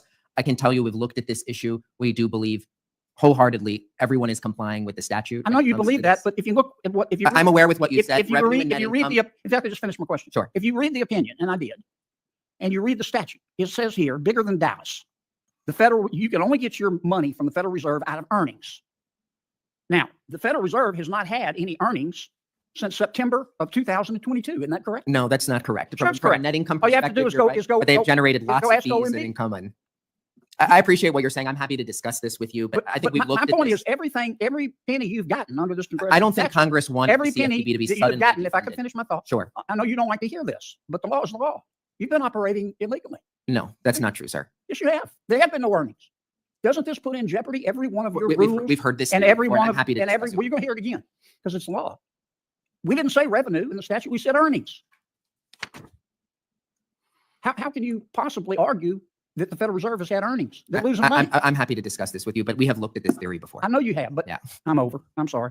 Tell me why you're mad at Chase Bank. You're not that sorry, Senator Kennedy, but go ahead. You're mad at PayPal and Chase Bank. Can you tell me real quickly before Sharon cuts me off why you're mad I now think at PayPal and Chase the Bank? concern is that we have seen an incident at PayPal where there was an attempt to censor people based on their speech. We've also seen that those companies are now going to be offering reportedly advertising based on your individual transaction data. I feel some of this is something we all need to figure out Are together. you going to punish every company that has censored people's speech? No, I do think. I applaud that part. Oh, I think But do you censorship have is to a big approve? problem. Do you have to approve the speech first? No, I think we should. I think we're on the same page. I'm over. I'm sorry. Thanks for your indulgence, Mr. Chairman. Mr. Maxwell, you're a farmer, is that right? Yes, Senator. Excuse me. You used to be a farmer, or you still are? Yes, Senator. I grew up on a farm. I'm fourth generation Missouri farmer. My brother does most of the farming. I do this activity more. I do have degrees in ag economics and a law degree, but I still actively farm. I've got over 100 ewes on the farm. We have hogs production. We're kind of the diversified traditional family farm type operation. Lease out some of the land to the neighbor boy. Well, America was born on a farm. So thank you for that. Thank you, Senator. Dr. Owens, you talked about in order to commit a crime, you have to have means, motive, and opportunity. Is that right? Yes, sir. And you have suggested that it's not an optimal situation to have, well, strike that. Let me just get after it here. What crime are you accusing the four major food companies of? Price gouging, sir. Okay. You think they're price fixing? In some cases, absolutely. Okay. Name the four companies that you are accusing of price fixing. In the grocery sector or more broadly? The four you've been talking about. I mean, so I think name me every company that you think is price fixing in violation of the antitrust laws. Yeah, I mean, so the most recent example that I think is worth considering is AgriStats. Yes, ma'am, but if you don't mind, we'll come back and do the examples. Name me the companies that you're accusing of price fixing. Well, the first one is AgriStats, which the Department of Justice has sued for price fixing. Who else? In the grocery sector, we've got Walmart, we've got Kroger. Walmart is price fixing. No, I haven't accused them of price fixing. What I Watch what you just announced. they're able to expand their Let me markup. start over here. I want you to price Watch fixing. the way he is a takes her serious down. crime. This is so You good. can go to jail for that. And I want to be sure I understand your testimony. Who are you accusing of price fixing? Yeah, look, what my testimony clearly states. No, is that tell me which companies you're accusing of price fixing. You said some were price fixing, and I want to know which ones. Yeah, I mean, look, I may report them myself. The company is absolutely under investigation by the DOJ. Which ones are price fixing? I think the Federal Trade Commission and the Department of Justice should take a close look at the four major grocers. They should take a close look at the four major meat packers. There are currently there's pending litigation. Which companies are price fixing? Tyson is a great example. Tyson, the large meat packer. Okay, who else? The big four meat packers are all Who else? That's one. Who else? Like I said, I think looking at the four major grocers makes sense. Which four price fixing? Walmart, Albertsons, Walmart's price Kroger. Wait, I didn't say they were. I said taking. You just said they were. You can't come here and say and imply they're price fixing and then say they're price fixing. That's a serious allegation. You can be sued for defamation. I said we should take a close look. Now let me go back. I want to be sure I understand your testimony. Are you telling me right here today that you're accusing Walmart of price fixing? I'm not personally accusing Walmart of price fixing. I am suggesting. Who are you accusing of price fixing? That's a serious charge. Neither my written testimony nor my oral testimony makes explicit legal claims. So you're not accusing anybody of price fixing? No, I have pointed out that the Department of Justice is currently looking Who at are you accusing of price AgriStats. fixing? Why won't you answer my question? Who are you accusing of price fixing? I'm pretty sure I have answered your question. No, you haven't. Just tell me the names of the companies, one by one. What's the first company that you're accusing of price fixing? I've mentioned AgriStats is currently what? AgriStats. All right, who's number 2? I said Tyson's is currently under investigation for price fixing. Yeah. Who's number 3? I've also said that I think the Department of Justice and the FTC should take a close look at Who's number 3? Major grocery Who's number 3? retailers. Is Walmart price fixing? I think that they should take a look at Is Walmart price fixing? They should take a look at it. Is Walmart Tearing price her fixing? apart. I can't currently answer that question. I said that the You won't Department answer of that Justice. question. No, I How said about that. Albertsons? Is Albertsons price fixing? The Department of Justice and the Federal Trade Commission Is Albertsons price fixing? should take a close look at that. Is Albertsons price fixing? Again, I think the Department of Justice should take a close look. You don't want to say. No, Now. I mean, look, I'm not at the FTC. I'm not at the DOJ. Yes, ma'am, but you It's make not my accuse job these to- companies of breaking the law, and I think that you ought to have the courage to say in front of God and country what you believe. Now, you either do or you don't. Look, I believe that when companies get larger and larger, I understand and what you larger, believe, it but I becomes easier and understand easier, you're easier waffling to like a coordinate. catfish, okay? It's easy to You're coordinate waffling pricing like a between can cars catfish. and the Dr. insurance Antoni? companies. I think it's been well established that if we discovered life on Mars tomorrow, Joe Biden would send it money. To what extent has his deficit spending contributed to inflation? And do you know of any of these companies? Would you care to accuse someone of a crime here today? And if anybody else would, just let me know. If somebody is price fixing, I want to know. I'll report it myself. And I'm going to want to see your evidence. Otherwise, you subject yourself to defamation. But let me go back to my original question. What was it? Mars? Was it Mars or Jupiter? I forgot. Is the amount of money that President Biden has insisted on spending contributed to inflation? Duh. What's your answer to that?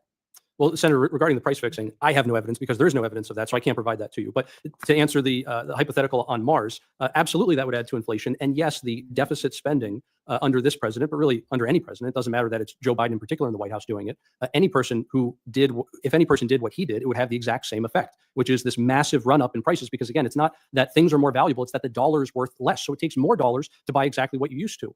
And if you look at, again, the Biden administration's own data, these aren't my figures, these are figures from the Biden administration. They show that prices paid by businesses and prices paid by consumers have gone up almost exactly the same, about 19% during his tenure. And so this idea that somehow the prices that consumers, that you, that all of the people that you represent are paying are somehow the cause of anything other than costs simply being passed on to them, the data simply don't support that. Okay. How about you, Doc? Excuse me. No evidence. No, I'm not accusing anyone of price fixing. Are you a lawyer by chance? I'm sorry? Are you a lawyer by chance? Oh, no, I'm not. Just an economist. Okay. What happens if you accuse somebody of price fixing and they didn't do it? I probably don't want to be that person. You got good insurance? Yeah. No, I'm not. Not doing that. Okay. Go ahead. As far as the fiscal stimulus stuff, that's a standard economic model, and you can go back and look. Multiple people, Olivier Blanchard is one. Some of the upper bound estimates on how big the shortfall in demand was after COVID and the shutdowns. It's like one of the largest upper bound estimates that I've seen is about $680 billion. Just the COVID package of $1.9 trillion. That's already almost 3 times the size. Right, there we go. So that's shredded. I personally love the rehearsed histrionics. Shredded. All right. Real quick, soon to point some things out here as we go. I didn't realize what was going on with this thing. It seems like someone's got it out for Indians in the chat. I don't know them, but I just wanted to go ahead and answer your concerns here. As of right now, Indian Americans make up 1.47% of the United States population. That's about 5.1 million. We're a really big country. That's really nothing, and I wouldn't be worried about anybody trying to take it over. J.D. Vance met his wife in college, and they were married long before he was into politics. And Kash Patel was instrumental in dismantling the deep state's attacks on President Trump, and he's more than earned his position. So I don't know if that's how it works in Canada, but in Canada, 5% of Canada's population, or 1.8 million, which is a lot less than we have here, are of Indian ancestry. And though they are the largest, second largest group there, and I see that there are more and more getting involved in politics there. I don't think you have anything to worry about, man. And I think you're okay. So take a deep breath. I've never met an Indian that I didn't get along with or like, and I've worked with them for decades. So I don't know what that's all about, but you know, it's gonna be okay. We're gonna come save you guys, man. Just let us get our shit straight. We'll help you out. Vote for Pierre Pardin or whatever his name is, Pierre Vier, and get Trudeau out of power. And I'm sure things will get very nice for you. And you know, it ain't about where someone's from. It's about who they are. So let's go on, get to the next one here. We're talking about some Doge derangement syndrome. And this is good old Ted Cruz. I got to slow this one down because these people are not on slow motion. And this is pretty good. It's in the wild gesticulating. You know, just he pointing out that a lot of the money that was going on coming out of the USAID actually ended up in Hamas's pockets. Way to go, Biden. Way to go, corrupt establishment. You guys are doing great. And the whinging and the wailing, because it just, what are they trying to tell the American people? That all of this waste, that all of this abuse of government, that them misspending and sending every valuable taxpayer dollar into frauds, that's what they stand for. That's what they care about. And joining us now to discuss all of this, Senate Commerce, Science, and Transportation Committee Chairman, Texas Senator Ted Cruz. Sir, it's always such a pleasure. So great to be with you. I was talking about the screaming to the high heavens about what the Doge exploration team might find, what President Trump might do to spending, which he promised on the campaign trail. What are the Democrats afraid of, really? Oh, look, I got to say, it really is something else to hear the weeping and gnashing of teeth coming from Democrats and coming from their acolytes in the media, because their cash cow is being threatened. Listen, under Joe Biden and Kamala Harris, you saw the Democrats weaponize all of government. You saw them weaponize the Department of Justice and the FBI to target their political opponents. And you saw them weaponize billions of dollars of funding to pay off their political allies and to fund radical and extreme partisan agendas. And President Trump came into office with a mandate from the American people, and he's quite rightly halting this spending, and the Democrats are absolutely losing their minds. Senator, the Agency for International Development is kind of notorious in Washington as a place that doles out lots of money to consultants who never leave Washington. Not sure where the money goes, but is there any way to tell what percentage of it actually gets to a needy person overseas? Well, we need to get to the bottom of that, and I think that's what the Trump administration is working to do. We know some of the egregious waste and spending we saw. So, for example, the Biden USAID spent $1.5 million for advancing DEI in Serbia. They spent $2 million for sex changes in Guatemala. They spent $6 million for tourism in Egypt. They spent $1 million to help disabled people in Tajikistan become climate leaders. They spent another million. I mean, look at the ridiculousness of some of these things they come up with.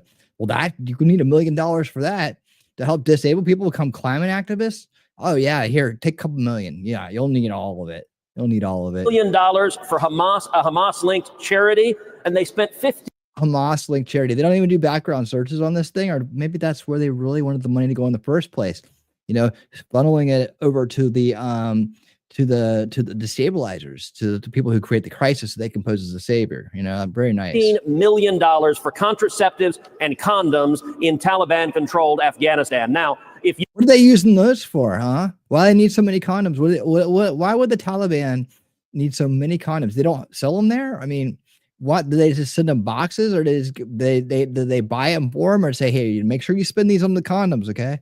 I mean, this boy, man. They have been screwing us royally, man. And think about all the people who wind up like useful idiots that aren't paying a goddamn lick of attention right now. They're all caught up on little stupid shit in their life, and, you know, missing the mark and seeing what's really going on here. It's right there. All right. Hey, welcome to the YouTube side, Snipe. How you doing, man? How you doing? I heard they assigned 5,000 FBI agents to J6ers, 4 out of 10. Yeah, right. I know, ridiculous amounts. You're a left-wing radical activist, that's music to your ears. But if you're just an American taxpayer, that is horrifying, which is why President Trump has come in and said enough is enough. We're going to stop this nonsense. This is what is so truly incredible, that President Trump, along with the Doge team led by Elon Musk, come in about 2 weeks, rip up what has been going on and USAID funding terrorism and coups and regime change and just ungodly, grotesque goulash around the globe for 40 some odd years. It's been a problem. 2 weeks, we're done, Senator. We are done. Well, and look, this was desperately needed under Joe Biden. I blocked one of the senior appointees to USAID because USAID was flowing money to Gaza that was going straight to Hamas, and they were doing everything they could to hide that. And we're not going to do that. We are not going to allow this to happen. And I got to say, it's really striking to see the reaction of Democrats and a lot of folks in the media where they have convinced themselves that Elon Musk is the devil. I like the title of your segment just a moment ago about Doge derangement syndrome, because it really is that Elon is living rent-free in their brain. And I'm grateful that he is working Let the beams flow on that one, man. Down the clock to root this out and end it. And it's exactly what President Trump was elected to do. Absolutely. Yeah, Senator, along those lines, I understand you're not a doctor. I'm not going to ask you to make a precise diagnosis, but your colleague, Greg Casar, we were just discussing him earlier. He said after the election, he wanted them, I think, to tone down the volume, not be so preachy and disconnected. What's happened? Do you see him on the flights home? I mean, what's going on with this guy?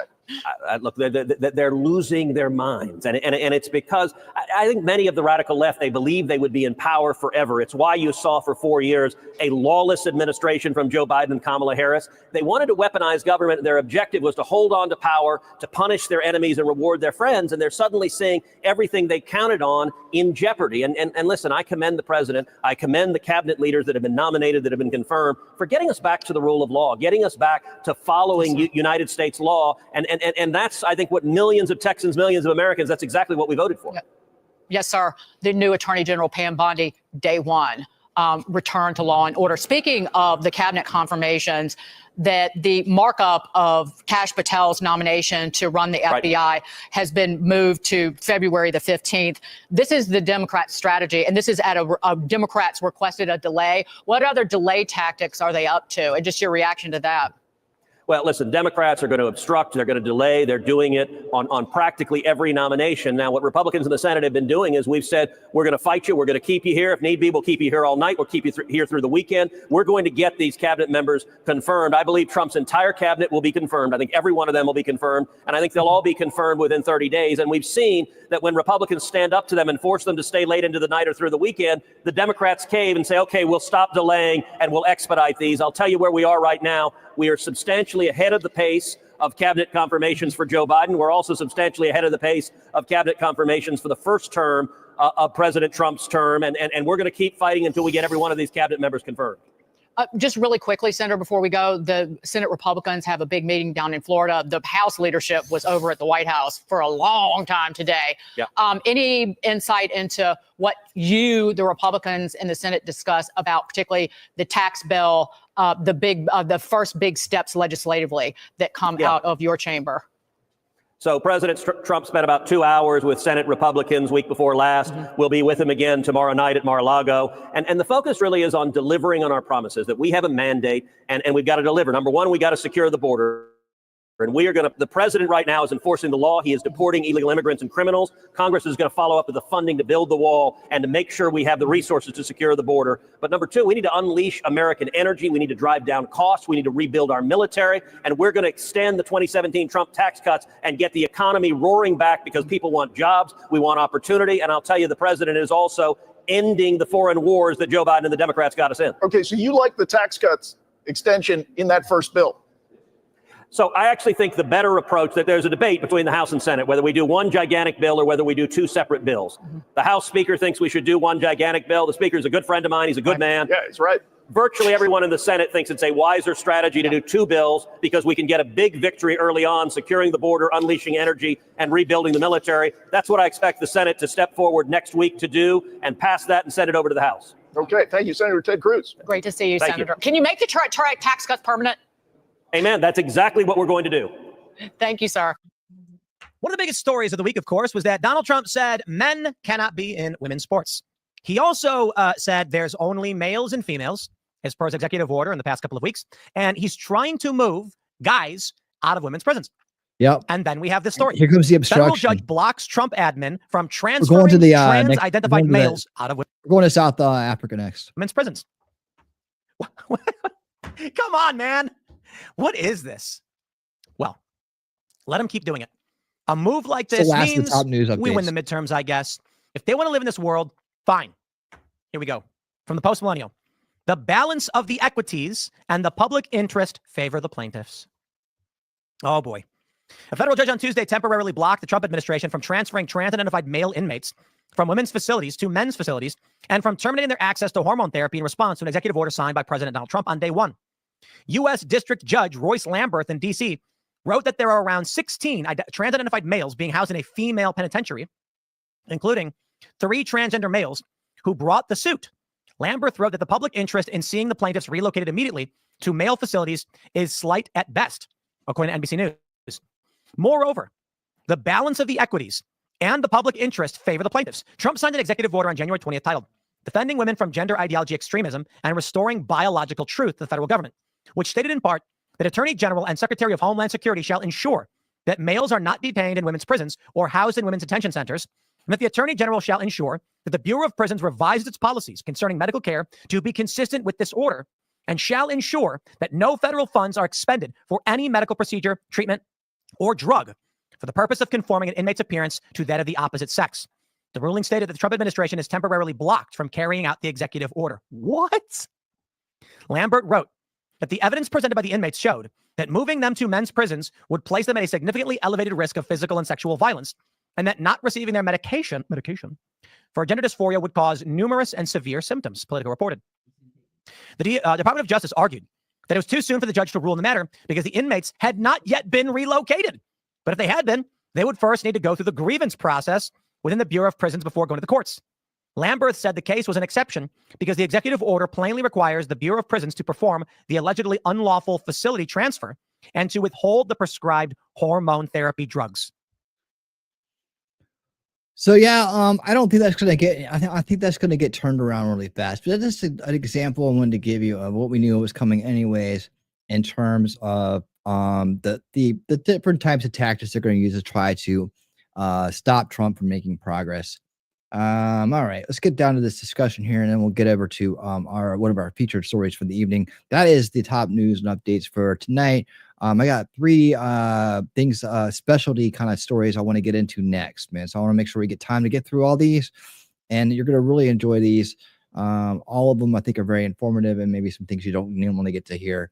But let me address this real quick. Again, yeah, you know, I don't know what you guys got to take care of there in Canada, but it doesn't translate to us, man. We're a much different country. So I don't share in your idea that, you know, all Indian people are bad and that they're going to come and take over our country. That's just not, I don't see that happening. We're way too hard-headed to let something like that go on here in America. We have freedoms. We have Second Amendment rights. We have, like, you know, we have things that kind of stop people from doing that. The worst thing that could happen to us is for us to collapse from the inside. And like I stated earlier, you know, we have pretty much harmony going on with the Indian people in our country here. There's not the problem that we have. Our problems come from the southern border and the northern border, where people are allowed to invade our country. They come from other places around the world. And like, you know, so whatever you guys got going on there, I hope you work it out. As far as that goes, that's you know, we got people that aren't doing too well here as well. But we did do a special on Canada and we watched the documentary called Canada is Dying, which highlighted the biggest problem in Canada, which is your drug epidemic. You know, no doubt the drugs are rampant, and that's how they really got you guys. That and the fact you don't have a real constitution is kind of the other thing too. Kind of need to, like, break that up. And as far as it goes, I mean, I don't know what you evidently you don't like Pierre, but a lot of Canadians that come in here like Pierre. So that's how I know of him. Trump, our president, spoke at Davos this year. So being is WEF or at WEF, Millie from Argentina spoke at WEF, basically telling them to go, you know, both of them told them this is the way it's going to be. So you guys go screw yourself. That's why people go to the WEF. Doesn't mean just because they go there doesn't mean they're part of it. Previous campaigns, some people get involved with it, don't know what it is at first, and then they get out of it. I don't know what his campaign manager is, but that doesn't mean shit. Paulier is the one that's going to be running things and doing things. And just because someone had a pass doesn't mean that they somehow have some kind of mind control over Paulier. But I'm not a Canadian, and a lot of people speak at Davos, and it doesn't mean that they're part of it or that, Paulier is a guest. So, I mean, a lot of people speak there, and a lot of people tell them off when they're there speaking too. So I actually played Trump's speech to Davos this year, and he said, "We're not, no more DI, no more of your bullshit. We're out of the Paris Accords. We're out of all your shit." Basically telling them low key, take your Agenda 2030 and shove it. So don't mistake that. I'm very much against that shit, and I've been saying for years that it is it is the monster at the gate we have to address. And undoing that and the cultural Marxism in our country is two things we have to make sure we get done, regardless of who the president is. So, and the claim of a mistake, a new campaign manager and the claim, I don't understand what that means, but I can tell you that gotta have some faith in some people, I guess. I mean, do you want more Trudeau? Is that what you're gonna go for, or what? Do you guys have a third option? USAID, of course they did. Of course they did. Of course they did. Because that's the people want to talk about the globalist new world, NWO. That's what it is. I mean, that's right there. They're the ones with it. It's called Agenda 2030. It's written out for you. I've been trying to tell people that for years, but some people think that it's a freaking army with a Illuminati lizard king or some shit like that. That's just a bunch of crap. It's a bunch of conspiratainment that people use to subvert minds, to stall actions, to make people live in fear. None of it's true. None of it's provable. No one yet has proved any of that. What they can prove is Agenda 2030 is real, and the parallel construction that's been going on in our country because of the corrupt establishment, which we've now gotten rid of. So I recommend giving Paulier a chance, or Pierre, give Pierre a chance, because Trudeau has been fucking you guys over forever. I mean, I'd say probably need to go with that guy. Just for now, give him a chance, see what he does. I know that Suzanne is, and Scott Free Freedom and other Canadians that come in here seem to think highly of him. At least think that he's a better choice or a better answer. Nobody's going to be perfect, right? Everybody's got to pass. Hopefully they learn from it and they grow from it and they become better people for it. And a lot of people that are out there right now still don't know what the WF is at all, right? And they could end up thinking that's a good thing until they find out it's a bad thing. So, the where we get to on our path, we all walk down the path at different speeds. We all get there for different reasons. I happen to have been awake, aware, and resisting for almost 2 decades now. And a lot of people haven't, right? So I create the channel and I do what I do to help be a roadmap, to help to pass along the knowledge that I've learned, to help people avoid the conspiracy grifts that are out there, to free people from the ideological subversion of the first veil, which is the establishment narrative. And that's the kind of things we're dealing with, That's the kind of things we're dealing with. We're not going to fall back to evil. We're not going to fall back to any kind of things like that. Evil only needs a vessel, That's all it needs. If it doesn't have a vessel, it doesn't have a way. And it's destructive and it's incoherent, and it's a force that can be negated simply by our choices. So we can choose to be good, and that's what we got to do. And we can fight evil by opposing everything it stands for. And that's what we do. But we're making good progress here, and I hope that you guys in Canada make good progress as well.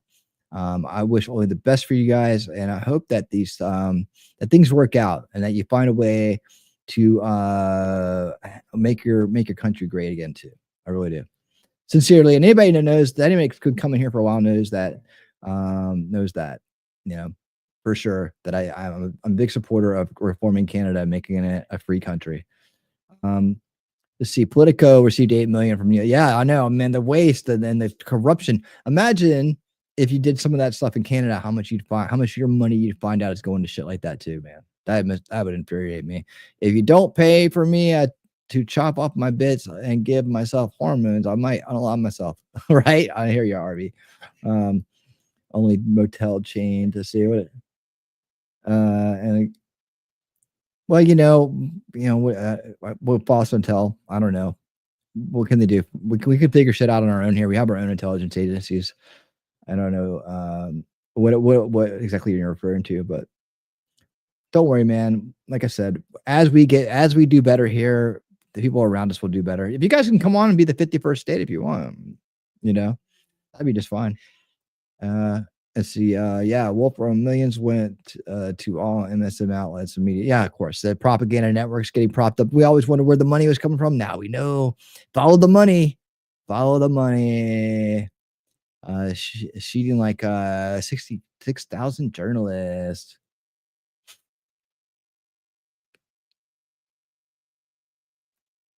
I have no idea, man. I wish some of my other Canadian subscribers were here to talk to you about that. I mean, all I could tell you is Trudeau sucks ass. I mean, I know that much, right? So, I mean, you need something. You need something. Probably has been at the trough for 19 years. I have no idea. Great pantomime,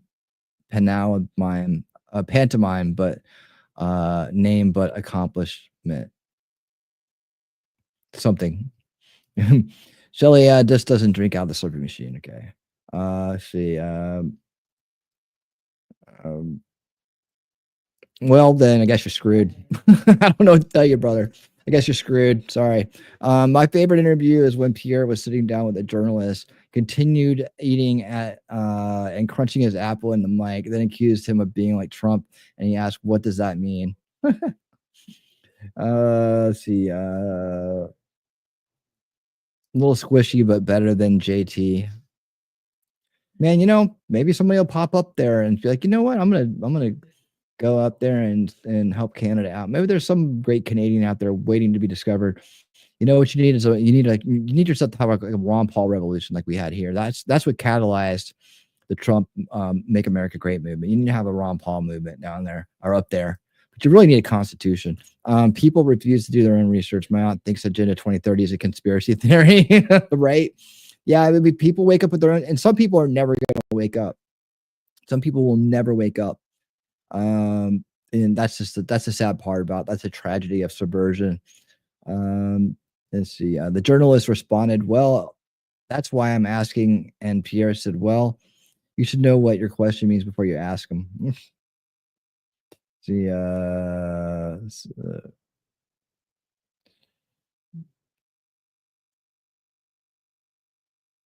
let's see. Well, those numbers were from, let's see. Let's see.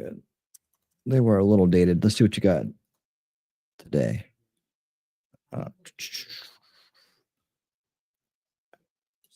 It's only giving me, what do you guys only do like your census every 4 or 5 years or something? Every 4 years? It's only giving me as of 2021. But I don't know what you mean by that word you keep saying. If it's a racist comment, stop. All right. It's not cool. I don't throw N-words out. I don't feel that way about people.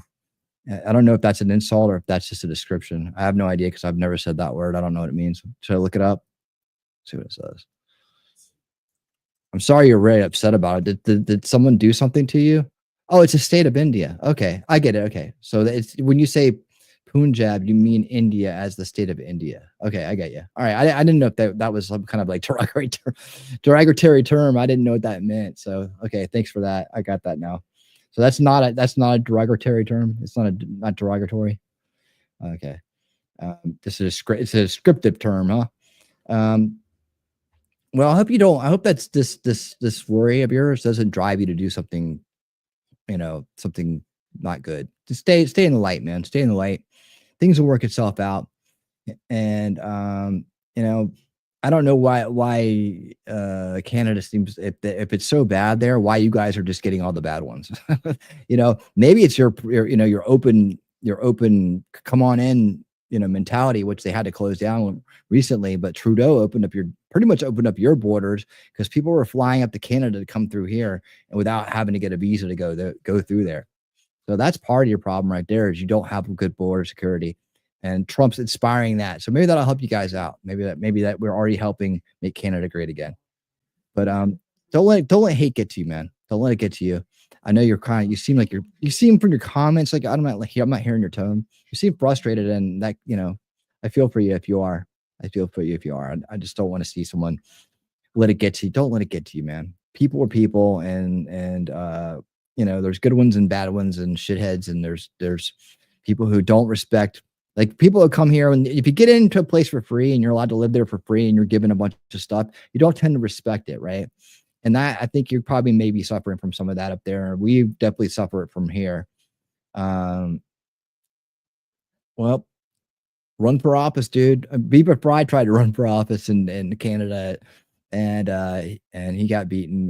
But that's what woke him up. That's what he says. I'm getting out of here.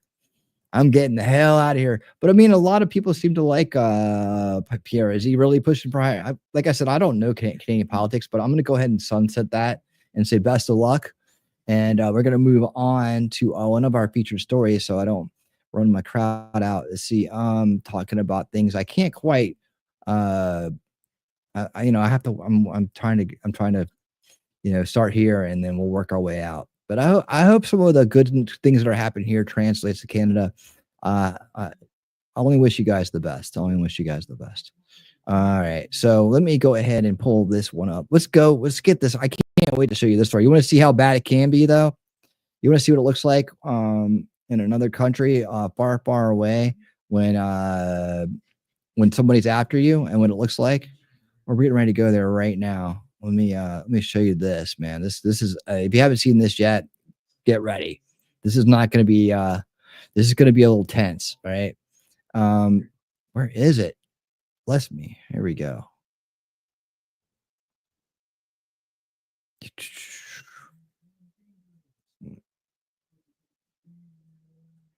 Give me 1 second to find it.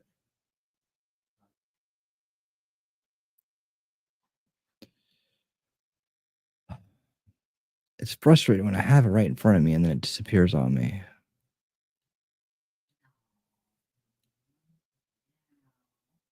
Let's scroll back. Oh, here it is. Okay, got it.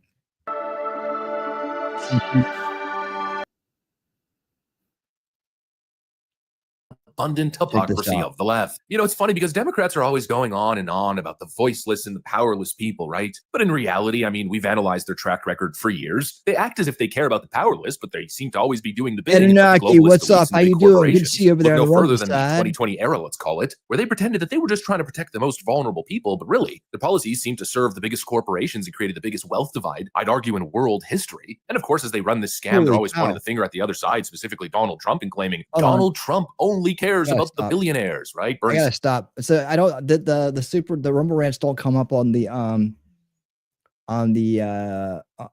StreamYards, but I gotta do this because it's very important.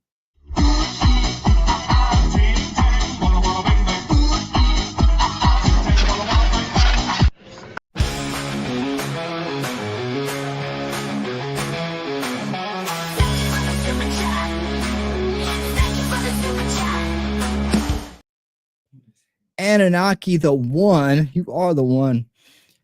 2 rumble rants, both $20. Thank you so much. It's time for Americans to demand their 4 years of taxes from all politicians who supported the USAID and DEI and all that horse shit. Yeah, fuck them and we take our money back. No, I agree. And in fact, when corruption reigns, I want nothing to do with paying taxes. Like I'm saying, I don't pay. I'm not. Hold on. I'm not giving you the full. There we go. I don't like. I ain't paying for that. I ain't paying for the misspend tax money. No way, man. People should march to the White House and demand President Trump to put the politicians in prison for stealing our money illegitimately and openly down to their dogs and cats. It's like, I think that if we just kind of like hang tight, it's going to happen. I think it's going to happen. I think that's the big surprise that's going to happen is that they are going to get perp walked. This is the moment we've been waiting for, but they're kind of like not letting on it's going to happen, right? They're kind of not letting it. They're like, we don't want them to flee. We don't want them to run away or try to get in the way of it. Right. Thank you so much for that. I appreciate both that. And I completely agree with the sentiment in both of these things. I think that Shelly and I were talking about today. We're like, Trump should just come out and be like, you know what, everybody, don't worry about taxes this year. You're good. At least give us the year off, right? Give everybody the year off from taxes. boy, that'll piss them off on the other side. They're not paying their fair share. Well, you're not either. Well, we're not. None of us are paying it. They want to like be like, okay, go ahead. You guys pay your taxes in protest. That would be hilarious, wouldn't it? Like we could trick them into paying their taxes in protest. Well, we're not. We don't have to pay them, but you pay them in protest. Okay. Yes, that's the way we're gonna do it. So I hope he does that, and I bet you some of them will, just to be assholes, because that's the way they are. Oh man, that's the way they are. We should tax revolt. I mean, I think it's an idea that can catch on really quickly. I don't know that we have to pull leftist tactics to get it done. I think we just float the idea out and enough people ask nicely, Trump will do it. Trump's an ask nicely guy. Damn, he's an ask nicely guy. Yeah, and they lie under our names too. Yeah, they do, and they abuse us like that. And we shouldn't have to pay to be abused. That's the worst thing when you're paying to get abused by somebody. That's the absolutely worst, And nobody should ever have to do that, But I think if we just ask nicely and bring it up, he'll do it. I think that's all we got to do. With all this corruption, sir, maybe we should have the year off from taxes. So we have to pay for this. All these millions of dollars going overseas, and we have to pay for it. Sir, can we have the year off taxes? You got this under control, right? Just take the year off. Yeah, take the year off. I mean, you know what? Roll back. I think we should go on a collection hunt is what we should do. We should go start going in. We're going to take that money back, take that money back, take that money back. We got to go audit these places that have accepted this money. The people that have accepted this money, we've got to follow the money trail. The money trail is going to hurt a lot of people, man. I'm telling you. Because that money is getting kicked back to them somehow, some way. Getting kicked back all the way. All the way, dude. Thank you so much for those two awesome super chat Rumble rants, and thank you so much for being the stream sponsor yesterday and tonight. Man, thank you so much, man. I really do appreciate it, man. You kick ass. You kick ass. Now watch this stuff. Watch what's going on over here in South Africa. This guy's scary.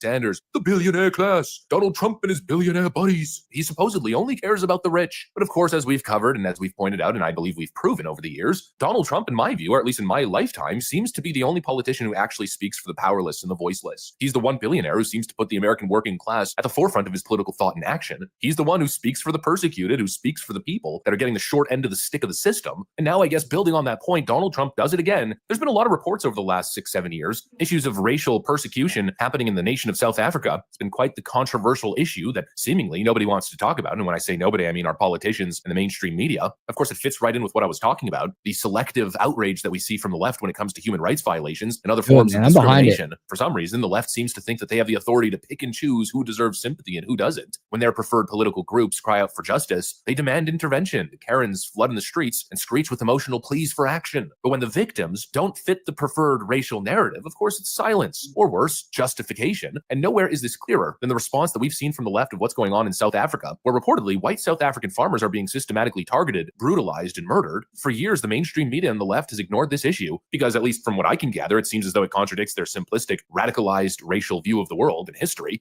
They've built an entire worldview around colonial guilt and historical oppression, and in their minds, some groups of people are simply not allowed to be the victims. In other words, we might have a group of people that are being systematically targeted, but nobody's listening. I'd say that fits the definition for voiceless, but I guess no longer is that the case because Donald Trump just decided to give them a voice, to finally shine a light on the issue or at least start investigating it in good faith. In other words, Trump strikes again, absolutely doing the right thing here. Excuse the long-winded intro, but there's a lot of context here. Let me show you guys exactly what's going on. We got some stuff to get into, so let's roll the tape. All right, folks, so once again, Donald Trump identifies the... Yeah, they did, Anunnaki. I was like, and in 2016, I made a big deal out of this because the Haitians were bringing it up, and nothing came of it, man. So I hope something gets done this time.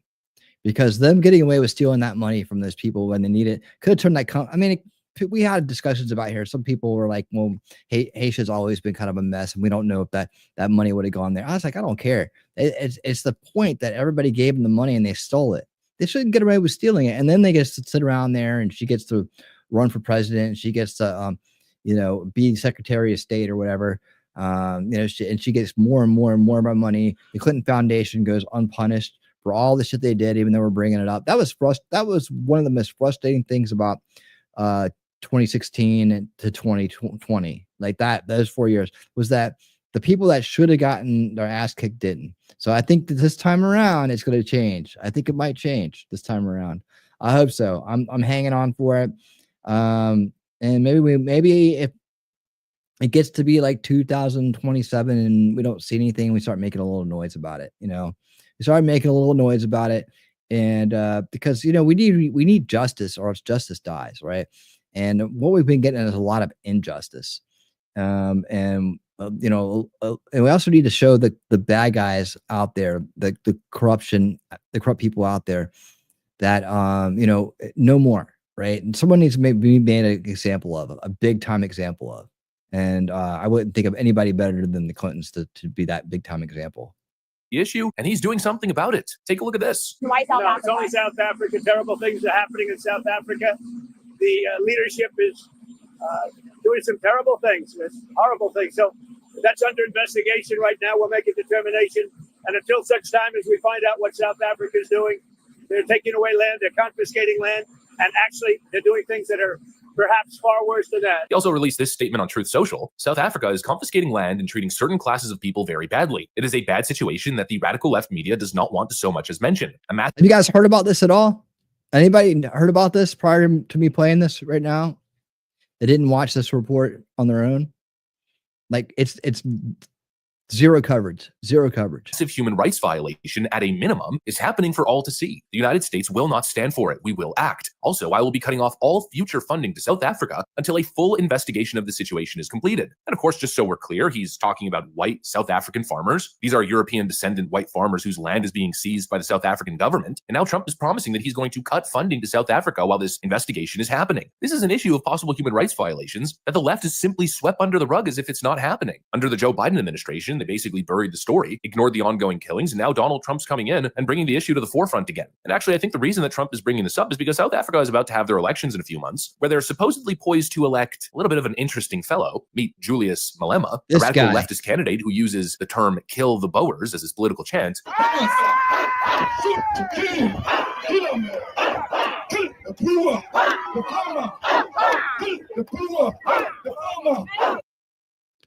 You know what they're doing right there, right? Paul, what's up? How have you been, Paul? Yeah, I mean, but it looks like they're getting close to going through with it. I watched this and I was kind of appalled. I'm glad that Trump is doing something about it. I hope it works, but that's not a good situation. And I'll make a point here at the end of this video about... And for those who don't know, the Boers are the white South Africans, and that particular chant is an old anti-apartheid chant. And with this particular candidate, it doesn't just stop at the chanting. He's repeatedly called for violence against white South Africans in plain language. Must never be scared to kill. A revolution demands that at some point there must be killing, because the killing is part of a revolutionary act. I don't know what's going to happen in the future. I'm saying to you, we've not called for the killing of white people, at least for now. I can't guarantee the future. It may not be me. Could it be you? It could be me, yes, but it may not be me. Yeah, so it could be you. You could, at some future date, call for the slaughter of white people. Shoot to kill. Kamaza. Kill the poor. By the way, that's what an African looks like. And they but look how many people were there chanting along with them and getting excited about this. This is a Marxist tactic as well, right? Very, very much a Marxist tactic. So he's well trained in the arts of subversion here. And what he's doing is basically priming people for violence, priming people for genocide. And this is scary.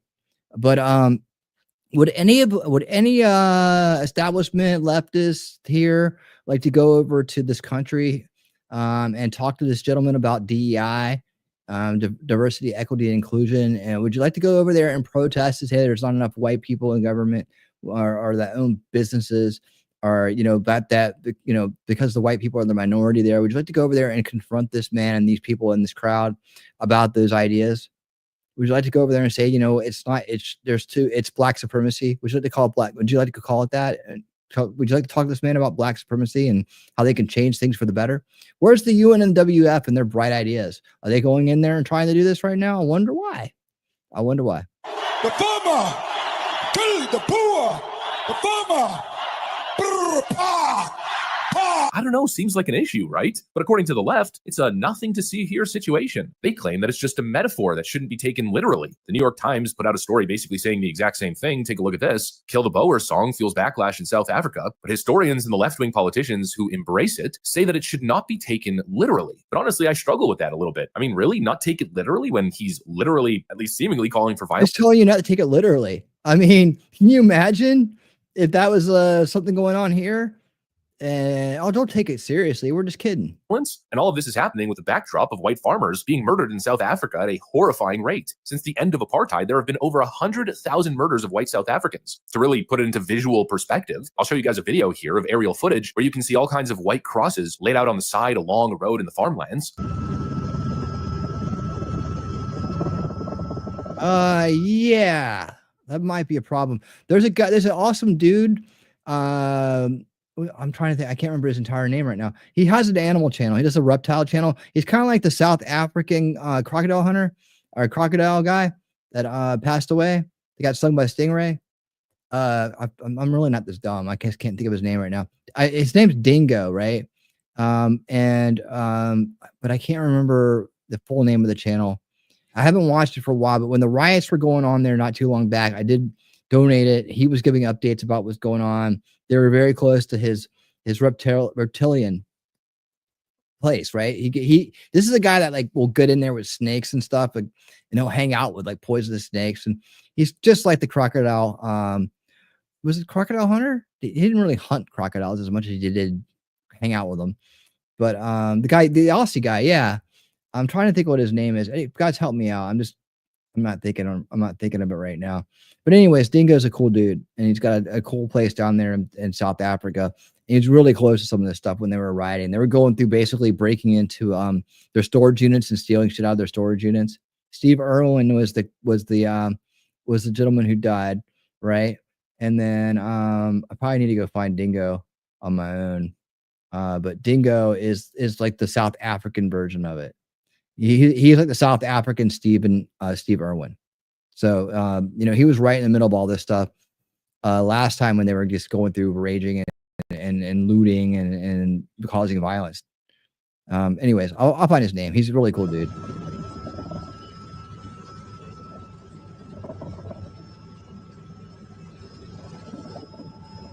And supposedly, each one of those crosses represents a white farmer in South Africa who was murdered from the 2018 period to 2022. The left says, oh, well, it's not literal, but it might literally be a genocide. Even John Fetterman at one point kind of alluded to that.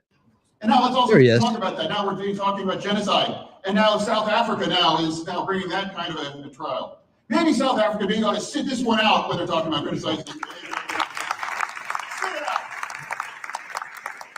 It kind of seems like the exact type of thing that Democrats would be concerned about, but of course not, because it doesn't benefit them politically. It doesn't benefit their message. And so this issue is just never covered by the mainstream media. But at the very least, we should at least get to the bottom of what's going on, right? We're seeing all of these crazy reports. And of course, the United States is giving South Africa money. Maybe, just maybe, we should investigate it, get to the bottom, and actually find the truth. I don't think that's a crazy ask. The left is pretending as if this somehow makes Donald Trump a white supremacist. I mean, that's completely and utterly insane. At the very least, we should have an open mind and try to honestly figure out what's going on. And finally, we have a president who's not afraid to stand up and say exactly that. Trump is cutting off funding to force the world to pay attention, to get to the truth, to get to the bottom. And so I guess now we just sit back and wait and see exactly what's going on. I'm sure this administration is going to come with a report at some point, and then I guess we'll reconvene on the issue. Anyways, that's pretty much what I got for you guys on this one. Hopefully you enjoyed the video. If you did, make sure to leave a like and possibly subscribe. Thanks for watching, and I'll see you on the next one. The trans community in particular. Maybe hold on. Let me stop this guy. Maybe I knew this or maybe I didn't, but unfortunately, Dingo Dinkerman is his name, and he passed away too. I wonder if he got, maybe he got bit. He might have gotten bit. He was kind of a little bit, this is it right here. This is him. Last video before he died. Let's see what happened. Oh, what's happening? What's happening, everyone? We're going live. That's right. We're going live. But I'm obviously in the best place in the world. Check over here. Check who I'm with. Come here. Come say hello to everyone. Hey, big boy. Look there. Hey, what's happening? What's happening? I'm just chilling out with our giraffe. It's a Friday afternoon here. There's people from all around the world. You look like a wally, Elliot. Those of you joining late, you're in the mouth of a giraffe there. That's what you're looking at. Of this handsome rooster over here. Hey, boy. So, guys, that's, I think, where we're going to end off on a Friday. I hope you're having a great Friday. That's him. I'm having a good Friday. To the giraffe, even though he was reptile for this thing. Or whatever your version of a giraffe licking you in the faces. Because if you told a 6-year-old me that one day you'd be sitting on a property like this that's going to become like an icon around the world, actually. It's going to become a hotspot for people who love animals around the world, with a 4.5-meter giraffe mauling me, loving me, licking me. I would say you're mad. And it would be a dream come true. And the dream is here. And I'm really, really stoked about that. So have a great Friday. Have a good weekend. We have some YouTube videos coming out, one tonight. I was wondering where his channel went. I couldn't find his channel. Looking all around. Comes out next week, that channel. I hope you guys enjoy it too. And we'll see you soon. Elliot and Dingo out. Hey, my buddy. How do we close this thing? Cheers, everyone.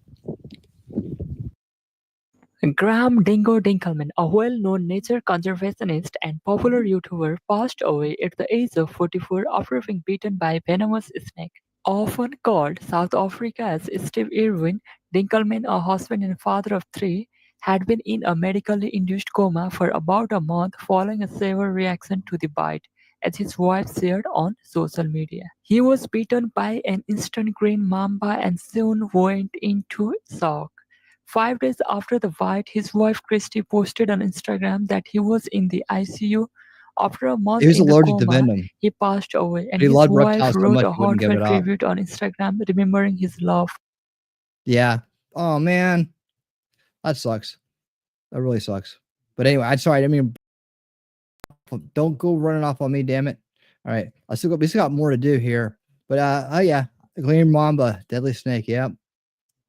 That sucks. But anyways, that's how I know about what was going on in South Africa before. And now it looks like it's gotten a lot worse. So that's sad. And I hope his family's okay. I hope his family's okay. All right. We got something else to go over here.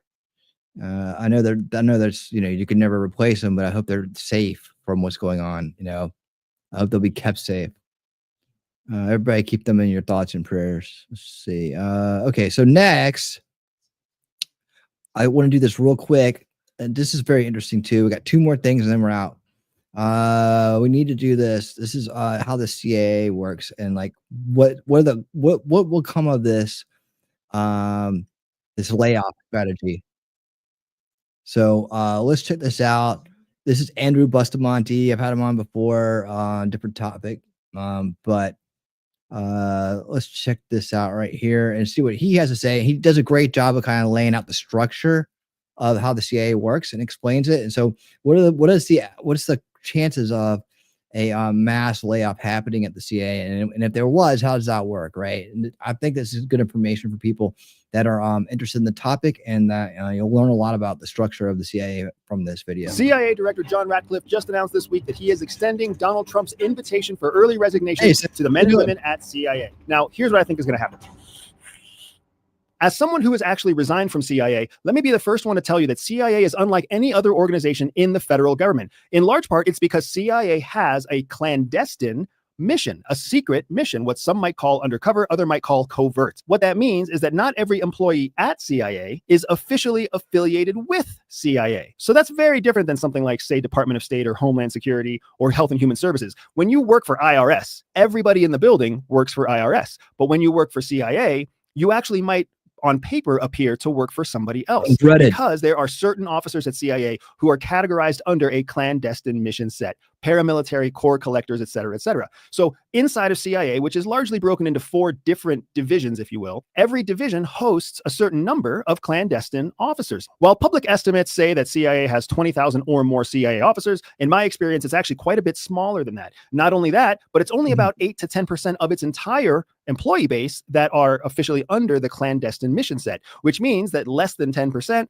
of less than 21,000 officers are considered to be so sensitive that they can't be officially affiliated with CIA. So when Director Ratcliffe extends the invitation of early resignation to CIA officers, he's really only able to extend it to about 90% of the officer base. But when you look at the details, it's actually even smaller than that. Now, CIA is broken into 4 primary components. There's a Directorate of Operations, a Directorate of Analysis, a Directorate of Administration, and a Directorate of Science and Technology. Inside each of these directorates, like we discussed earlier, there is a certain contingent of officers who are clandestinely assigned to those offices, which means they are not officially or overtly affiliated with CIA. Their tax returns come from somewhere else. Their places of designated business are somewhere else. By all appearances, an open source search would say that this person actually lives and works somewhere else. That's what it means to be clandestine. When you sign on to clandestine service at CIA, like I did, you actually take an oath, you sign a contract that says that you will not disclose your CIA affiliation until CIA authorizes you to do so, a process that we know internally as rolling back your cover, or a cover rollback process.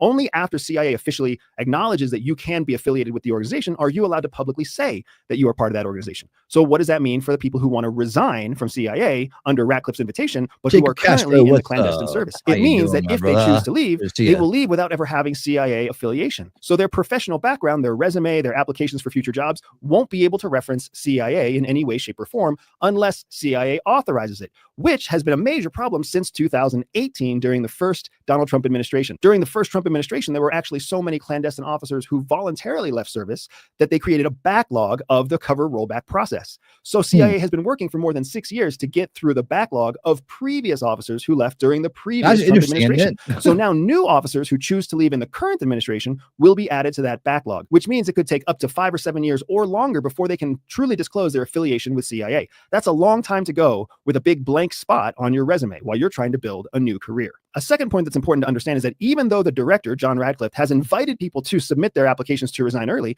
it doesn't mean that all the people who submit an application will be allowed to resign early. And there's some very important reasons for that. Yes, there are clandestine officers. We talked about the difficulty for them, but there are also very specialized officers at CIA who are just simply too valuable to let resign. All of your defensive and offensive cyber operations people, your highly skilled technical operations, your technical and physical penetration officers, your paramilitary officers. Some of these people have been exposed to so many sensitive operations, whether they are clandestine or overt in their status is irrelevant. They simply cannot be released on early resignation under this policy. So that group of people will be forced to stay at CIA and complete their term of service so they can be properly outprocessed and properly released from service under all the previous commitments of their secrecy and operational contracts. Wow. By my estimates, what that means is that of 100% of CIA officers, really only about 40% will be in a position to leave. And of that 40%, the vast majority of them are actually going to be coming from the Directorate of Analysis, the group that focuses on taking raw intelligence and producing a finished intelligence product for the administration. Here's why this is so important, because while movies make science officers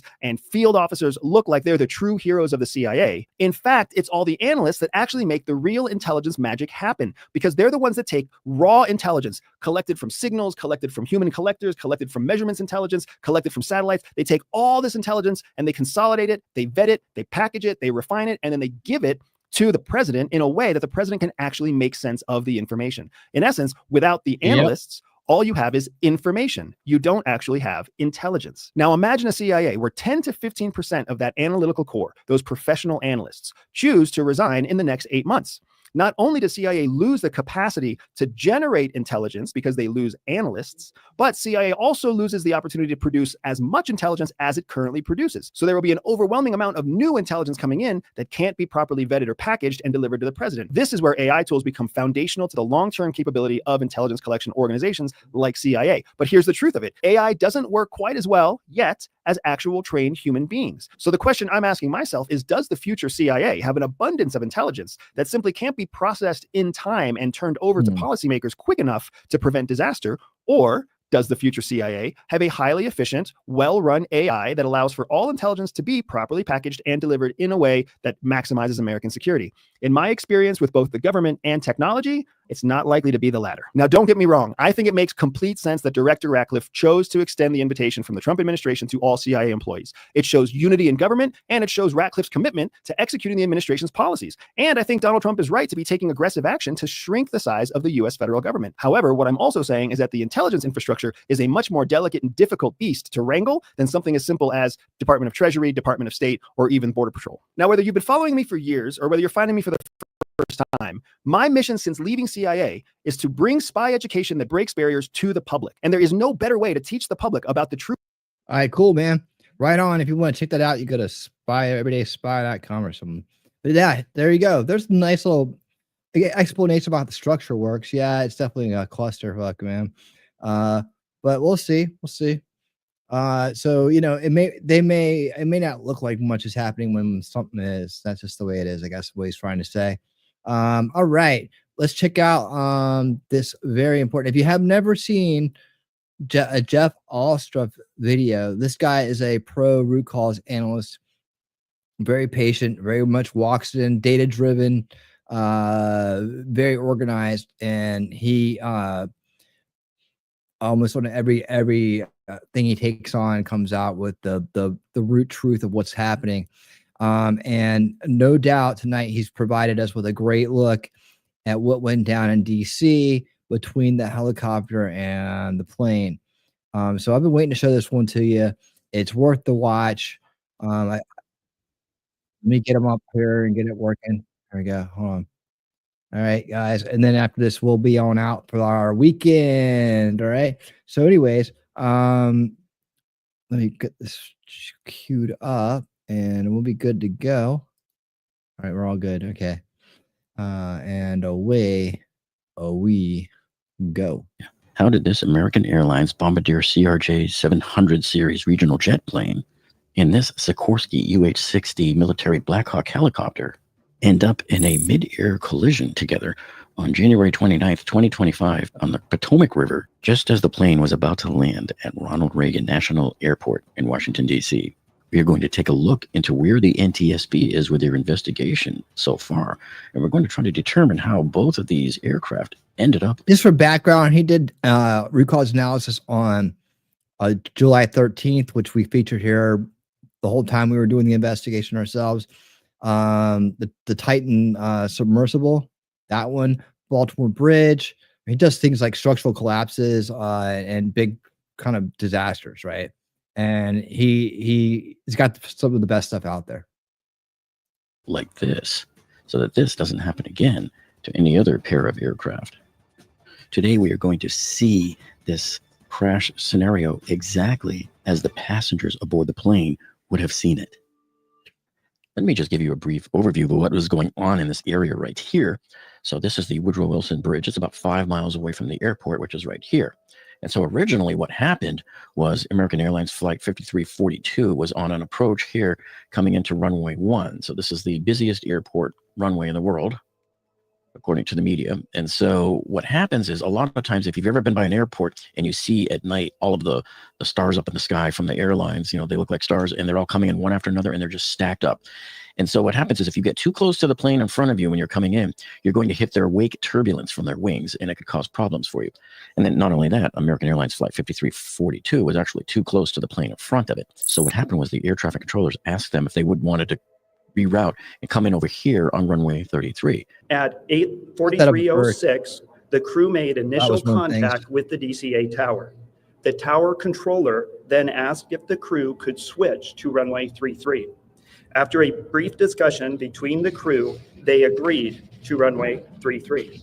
Oh man, what a fateful decision that was. This is going to come back to bite them later. In fact, this is going to lead to their deaths, actually. I hate these cases where, you hear like somebody was supposed to be on that flight and wasn't, and they survived, or somebody that died on a flight, wasn't supposed to be on that flight. This is one of these cases where they were supposed to be on runway 1 and they chose runway 33 and the rest is history. Tell you what, the night that it happened, that was one of the things I brought up. I was like, well, let's wait and see what's going on. People are, of course, there are all kinds of shark jumpers out there, all kinds of opportunists and grifters out there trying to come up with their own bullshit. I was like, well, I heard initially they were told to change runways at the last minute, and that may have something to do with it. It's funny, like every time I made my gut reaction on some of these things, sometimes Jeff ends up coming through, like, weeks later or whatever, and showing that was what it was. But I had a feeling that when I heard they had switched runways, because you kind of fall out of what it's been working, right? You're trying something else. You're making an alternative plan. That's when things are likely to get messed up, right? Or when there's breakdowns, certain breakdowns. That would be like a process breakdown or some kind of timing breakdown, because like he was saying, it would have been in the wake of another plane, so that's dangerous. So they're going to move it off to an alternative landing strip instead of like saying, well, that's where you should have been in the first place, right? So that because of this timing issue, right, then now things had to change at the last second, and that's when something bad can happen, right? We find that in a lot of cases. It's that kind of scenario that leads to something. So when I heard that they and I said to the crowd, everybody, a lot of people were here. I was like, well, let's wait and see what they come up with right after they retrieve things and they get everything out. We'll let this bake for a minute and then we'll come back to it. I was like, but I have a feeling that change of runway is going to have something to do with what went down. So here we go. And they said, yeah. So that then brings them up this way. They'll pass the Woodrow Wilson Bridge. They come right across here like this. And then at the last second, they turn and come across the Potomac here, and then they land, and that's what was happening. And so here is that turn path right here, which happened kind of like right opposite of Arnold Avenue Southwest, right here along the Potomac. And it's a joint base. So here's the Defense Intelligence Agency building is over here. So it turned left just before that, and then this red line marks the path of the helicopter, and they both collided right here in this general area as the plane was approaching, getting ready to land in runway 33. So it's about a half a mile away. Who knows, maybe 30 seconds or so. They're only at 325 feet at this point. And by the way, just to give you an idea of how close everything is, where the proximity is, this is where the runway was. This is where the crash happened right here. And then right next to it actually is where they keep Marine One hangar, see?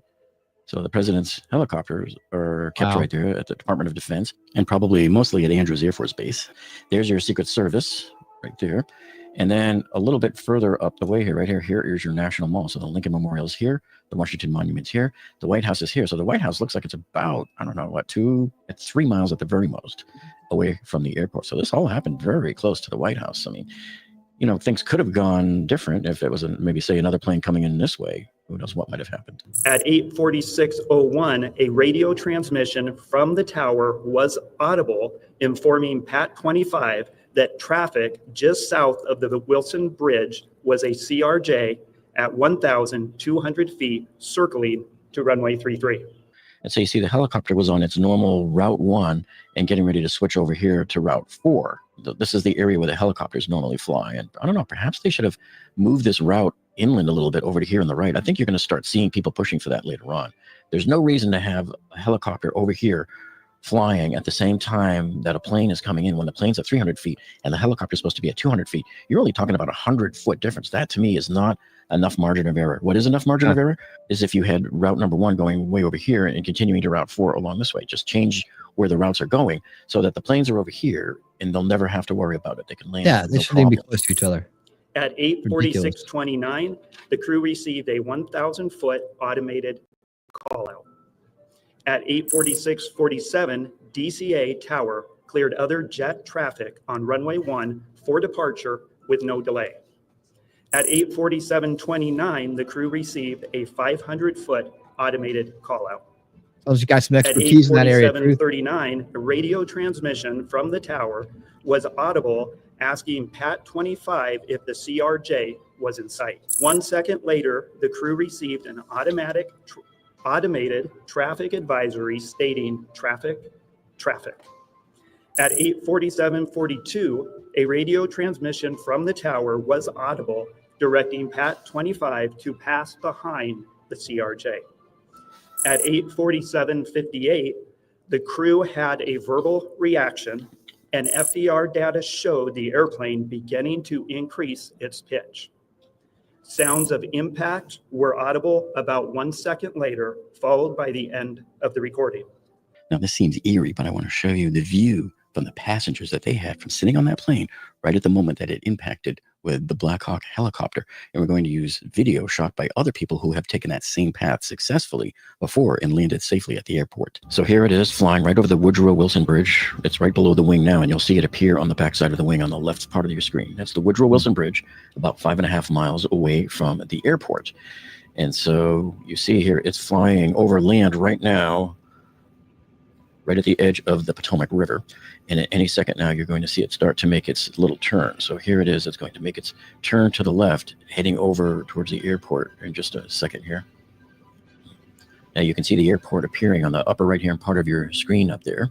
So I want you to keep in mind, folks, this is what all of the passengers are seeing right now, and that they're all probably about 30 seconds away from death right now, and they don't even know it. Man.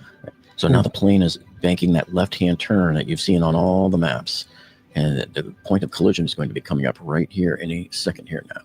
So it's going to clear the coastline of the Potomac River right here. And you can see the airport in the upper right-hand corner of your screen already. So we're not even a half a mile. We're basically 30 seconds away from landing right now. So we're 300 feet up in the air right here. And it was right around this spot right here. So here's CNN's now famous exclusive video showing the helicopter crash right into the American Airlines plane. Now, I can't show you the collision, nor the explosion, nor the planes dropping into the water because it violates YouTube's policies. And of course, they'll demonetize me and put the kibosh on the video. You know the rules. Yeah. You've seen it a million times by now anyway. You know what it does anyhow. Slowed it down for you by 5x. And you can see all the lights were working on both planes. Even on the chopper, it was blinking. That's a good work. And then they showed a slightly different angle from a security cam at the airport. So here you can see the landing lights on the plane. They're coming right at us, right at the screen. And then from the left side is the helicopter, of course, approaching it, coming right to it. And it's just amazing that neither of them saw each other until even the last possible second. So we are now leaving the point at which the helicopter and the plane have collided and dropped into the river. But this is what should have happened right here. The plane should have just kept on going and going. And here's the airport right here. And we're probably about 50 feet off the ground by now. And we're coming in for the landing. And there's runway 33 right there. And so this, ladies and gentlemen, is what was supposed to happen. They were supposed to just land like this uneventfully, but of course we know that wasn't the case. And then this is the view that the flight crew aboard the American Airlines jet would have seen, or should have seen, as they were coming in to the runway there. So you're coming in right off at the Potomac River, and there's your 33 right there on the runway, and you're going to land right there, and it really is just that simple. That's the way it should have been.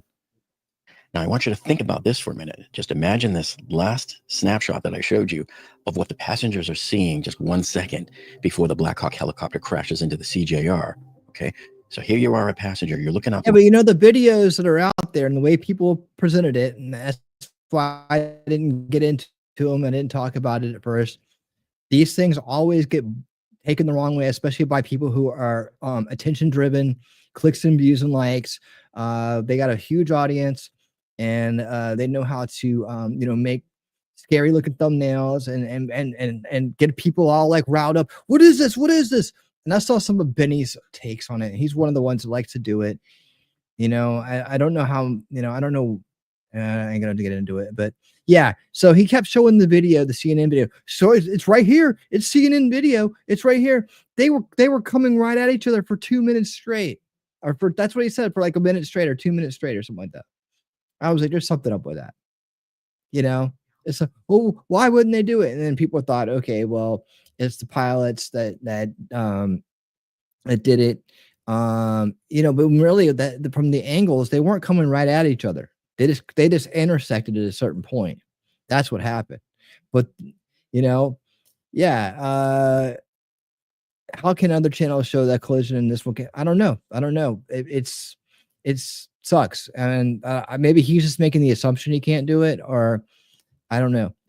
Other channels can, but yeah, look, I literally was showing things for the inauguration, right? And I got my stream taken down initially when they were screwing up royally doing that. YouTube was, and Benny's was still rolling.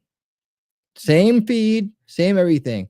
In fact, I even put him on at one point. It was the same thing he was watching. And why everybody else's streams are getting taken down, he didn't. I don't know what kind of deal he's got worked out with people. I don't know if there's a special segment for people like him to be in.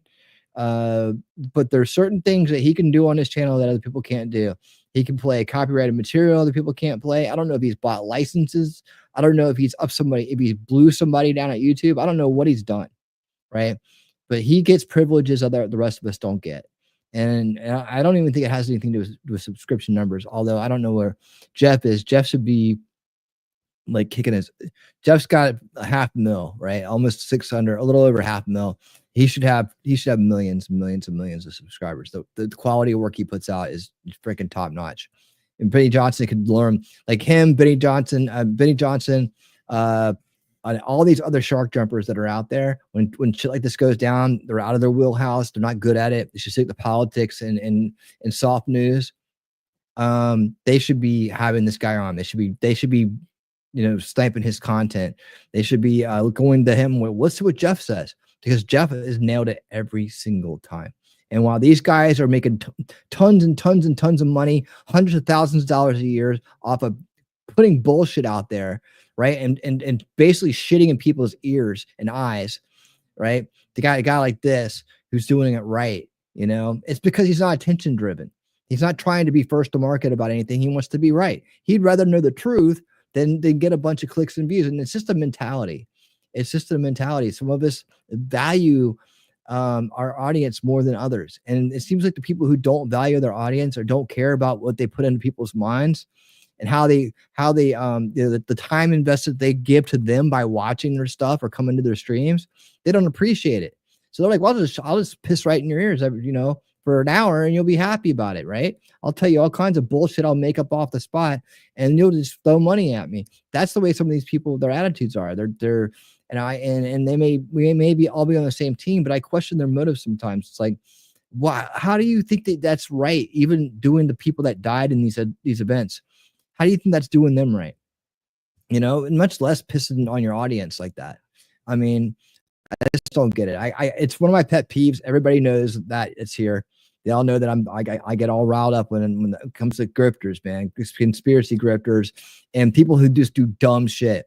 And I don't know whether it's Benny, because Benny's just really basically a talking head who's just, they put him in front of a cannon and they go Benny. And it's the weakness of his team around him, you know, who their best work is making people open their mouths and thumbnails using AI.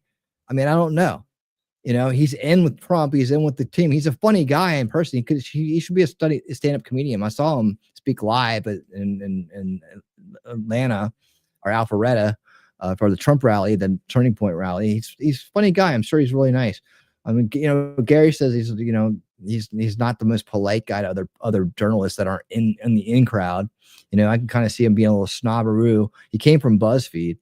So yeah, I mean, I don't hate Benny. We're on the same team. I just say, you know, this what I always say, just do better. Just do better than pissing in your audience's ears. They're making they're putting clothes in your children's back, putting food on your table. They're making you live, they're helping you live the beautiful life, man. You know, they've got you next to Trump. Like, you need to give them more respect than you do. Because like putting crap out like he does, sometimes the crap that he puts out is disrespectful as fuck. So that's you know, it's my pet peeve. I don't hate him. I don't dislike him. This isn't me going after him. It's just you know, when it comes to stuff like this, you've got to respect your audience. You got to respect the truth, and you got to respect the shit you put out. Jeff does good work. He should have more subscribers than Benny. Honestly, he really should. Helicopter was in the wrong place at the wrong time. It's not supposed to be at that altitude. We'll see what he says. Yeah. I've heard that as well. DI helicopter pilot was texting and flying. maybe it was the air traffic controller. I don't know. But I tell you one thing, he'll get the audio, he'll line it all up. Jeff he'll line it up, he'll timestamp it, he'll make it all make sense, man. That's why I go to him when this stuff happens. And I highly recommend it. Guys, make sure you subscribe to Jeff Alstrup and come back when shit happens and watch it with me. All right. Let's watch it together. Let's see. Yeah, Benny makes such clickbait. He makes YouTube a lot of money. Yeah, he does. Clickbait Benny, that's what they call him. That's his nickname behind the scenes. Clickbait Benny. The plane was banking to the left, which means the cockpit window on the right was higher. Sight was limited. Night vision goggles on the chopper limited sight to 40 degrees. Good info, Wolfram. Thank you for that. I weaned off watching Benny as much as I used to. Yeah, I did too. It's just like once you see the gimmick, you know, and that another thing too is like, I don't know who tells him his thumbnails look good. I mean, I did steal Elon with the chainsaw from him the other day, so that was pretty cool. But I mean, he didn't have his mouth open and act like he was like, you know, getting ready to have a big cock shoved in it. This was, I mean, I'd be one of his thumbnails. He makes Trump look stupid. And I don't understand why he keeps doing it. I wish he would change his style, but you know, like again, it ain't broke, don't fix it. And he's probably banking them millions of dollars off YouTube. He's probably a YouTube millionaire. So, you know, like I said, I'm not doing this right. I'm just doing it the right way, you know? Let's see. Let's see. I had to I had to drop Benny Johnson from my morning routine. Wendy Bell is my new go-to. Okay. I actually do agree with you. F YouTube. There we go. Anunnaki holding down the Rumble side. He's over YouTube. It says no more. Yeah, they're definitely cucks over here. All right, here you go. Window. You see the water just 300 feet below you. You're 30 seconds away from landing. You can see the runway coming up at you. And you're thinking to yourself, oh man, I can't wait to see so-and-so. And then lights out. Just that quick. They're all dead right then and Tanking there. over the So water it just and shows you bam. how life can turn on you on a dime like that. You can think you've got all these plans made, and then all of a sudden, bam, it gets cut off. And for some people, it's so instantaneous. It kind of reminds me of the guys that were down in that Ocean Gate Titan sub. You saw my videos last year on that, right? Yeah. Did that whole series of videos on it. Or It reminds me of videos on them, that. how their death just came like that. They were just sitting there probably not knowing anything was wrong. Poof. Same exact thing, man. So make sure you're living your lives to the fullest. And then today, the NTSB released these photographs for us. And here's a couple here showing the Black Hawk helicopter. And you can see how far it is from the plane in the background. And then there's a close-up shot of the plane itself. And another shot of the plane. And then we have some video coming up right here. And they also released video here where they were trying to get at the Black Hawk helicopter. They're trying to retrieve the flight data recorder and a cockpit voice recorder as well. But they can't seem to get at it, I guess because it's such a mangled mess. They don't think it's very safe. So what they have to do is they got to wait till they get all of the plane parts up. And once that's out of the way, then they're going to concentrate on pulling up the Black Hawk. It's probably a lot easier to put it on the deck of a boat and then start working on it than it is when it's upside down in the water. At least the Black Hawk looks like it did not break into like hundreds and hundreds of pieces. Certainly not like the plane in Philly. The NTSB also released this drone video that they took. So here's the American Airlines plane, the CJR, right there on the water. And it's in several pieces, but it's sort of pretty close together. And then there's some video that they got of the Black Hawk. And it looks like it's probably laying down there in about 8 feet deep of water. And it looks mostly intact also. So the question is, with all of these professional pilots, these are all top of their class, these are all really good guys that know what they're doing.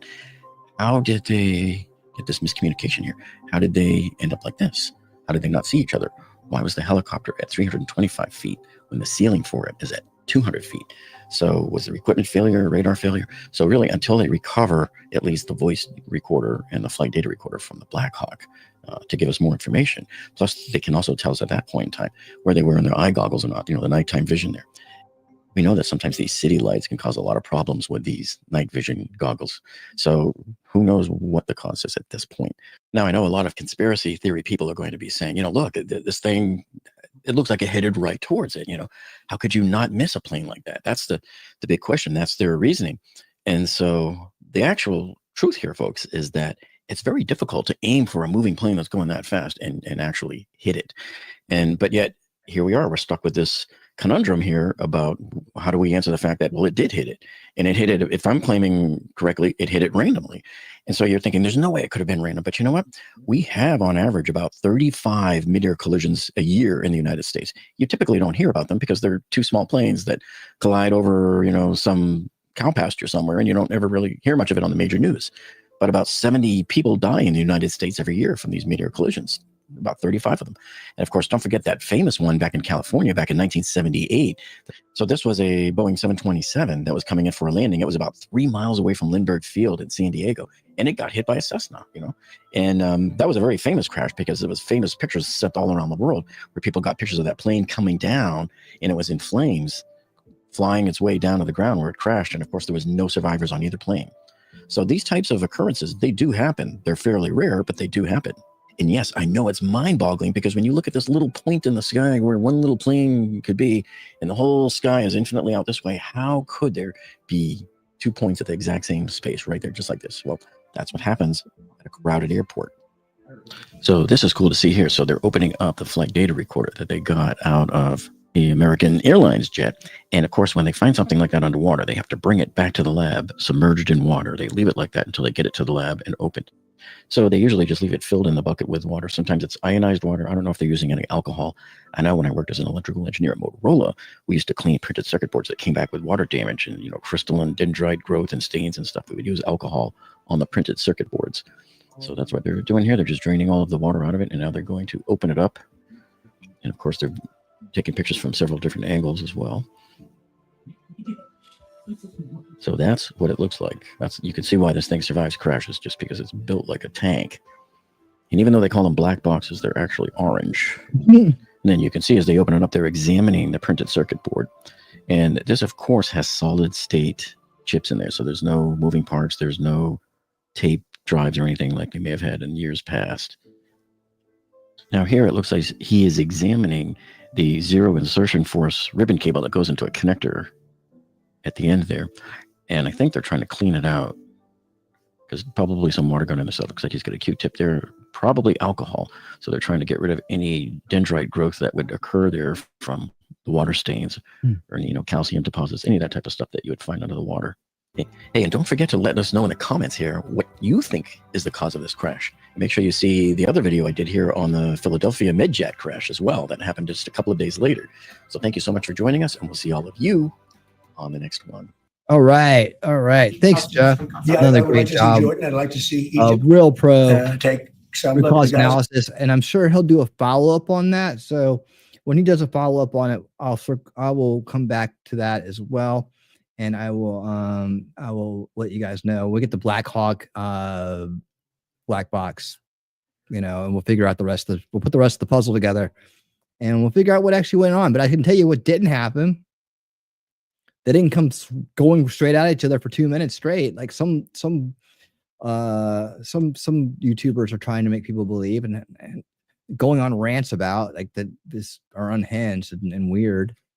I hate it when Benny has top-notch interviews and won't even put their names in his titles. That's so lame. I see people do that too. It's just like, why would you not do that? CRJ was doing exactly right, just where he was supposed to be. So it's at C, and hello, mess up, probably.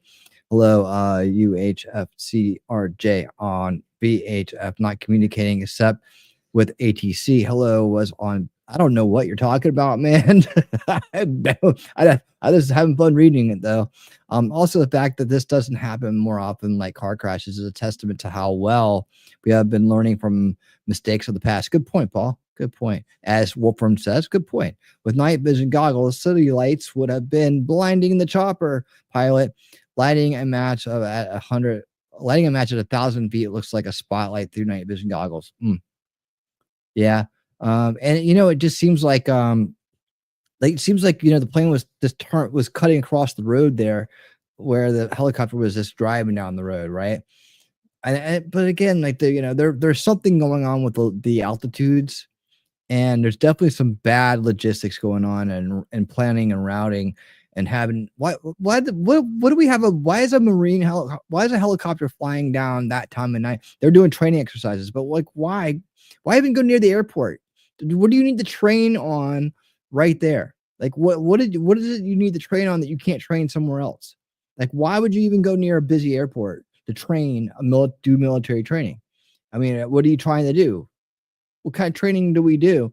Maybe we need to look at the person who designed the training and be like, why in the hell are we training like that? Anybody from any of my vets out there in the crowd want to tell me why they would be training next to the airport? We got about we'll hang out for another 9 minutes. We'll in the stream right at the 3 hour mark while I try to figure out if we're going to send you anywhere else. I'll look around while you guys let me know what you think about that. I can't think of any reason in the world why you would need to be training next to a busy airport. You don't test bombs in the middle of the city, right? Oh, let's just test this bomb here in the middle of the city. You don't do that. So why in the hell would you be doing anything military related next to a busy commercial place where civilians are at? It doesn't make any sense. I mean, that's the part that I think is one of the biggest flubs going. It's like, why in the hell would you do that? All right, let's see what you got here. Some people and things and stuff. It's people and things and stuff, guys. That's what it is. Let's send you over to. I send you over to who likes professional wrestling. I could send you guys over to Days, my favorite wrestler, my favorite wrestling channel. I might do it just for fun. You know what? I'm gonna do it just for fun. He'll give you a shout out. Days is entertaining, and even if you don't like professional wrestling, he's a lot of fun. Yeah, that's about it. That's about the only place that I see to go right now. In my feed. So it's going to Days. I'm gonna do it. Hilarious. This is gonna be funny. Guys, please make sure you go over to Days. He's a funny dude. He's from the UK. Daisy, you'll love him. And even if you don't like professional wrestling, he's a lot of fun. And I just want to see the look on his face when I rate him, because he doesn't get rated by people at all, ever. And he's got a big channel. He's got a really big channel. So it'll be a lot of fun. It'll be a lot of fun. Hammers, man. Hammers. They had to get the hammers to Hillary fast before Trump got in, right? Yeah, okay. Airports are used by the military all the time. Okay. Training for the mission, which was on that route for continuity government. Like, what does that mean? You're flying someone to an underground bunker? What does that mean? It's still stupid, right? Yeah, it's still stupid. Oh, thanks for being here, Justin. You were here the whole dang on time too. Awesome. So happy that you're here. Thank you for your support and for hanging out with us. We enjoy having you here. And tell Libby we all said hello. All right, let me get us on out of here, guys. It's time to, as good logic would say, land a plane. We're gonna land it safely, though. What should I say? Time to dock the Starship. Man, Andrews Air Force Base is nearby. Yeah. Okay, guys, make sure you just go over to Days and say hello. Don't take off, because I got a really short outro, and just go over there and have some fun for a minute. You don't have to stick around. Just go in there, drop them a like, say hello, winning raid, and do it. It'll be fun. All right, I'll see you guys there. And tomorrow night, winning Saturday night, I owe you guys one. I haven't done one in a while, so let's do that. We're gonna have lots of cool things to talk about. I got some cool stuff for us to look at and to consider. I want to talk about upcoming unveiling reality open. Outer Veil series continues. Not in the way I expected it, but I got some stuff coming down the road I think you might like. I might be a Sunday edition for unveiling for that. And I might do the UFO alien rabbit hole, continue that until it fizzles out on Wednesday nights. Still plenty to go. Those grifters, they never stop. But there's another thing I want to take a step. The Outer Veil series is about, good versus evil and the realm of intention, and thinking things about like, what is the true nature of reality? What happens after death? What happens, all that stuff. I found some good stuff on that, man. I really want to share it with you guys. So I'm excited about that. We're probably going to be doing that real soon. Not this week, because we got the Super Bowl. Go Eagles. Even if you don't like them, I hope you'll root for me just for this one. All right. And then until next time, guys, I'll see you Saturday night, 9 p.m. Eastern for Winning Saturday Night. My laid back, fun, good news of the week, cool things, funny videos night. We'll have a blast. Until next time. Until then, guys, take care of yourselves, stay based, and keep on. If you've lost faith in humanity, clap your hands. If you've lost faith in humanity, and this is your villain origin story, if you've lost faith in humanity, clap your hands.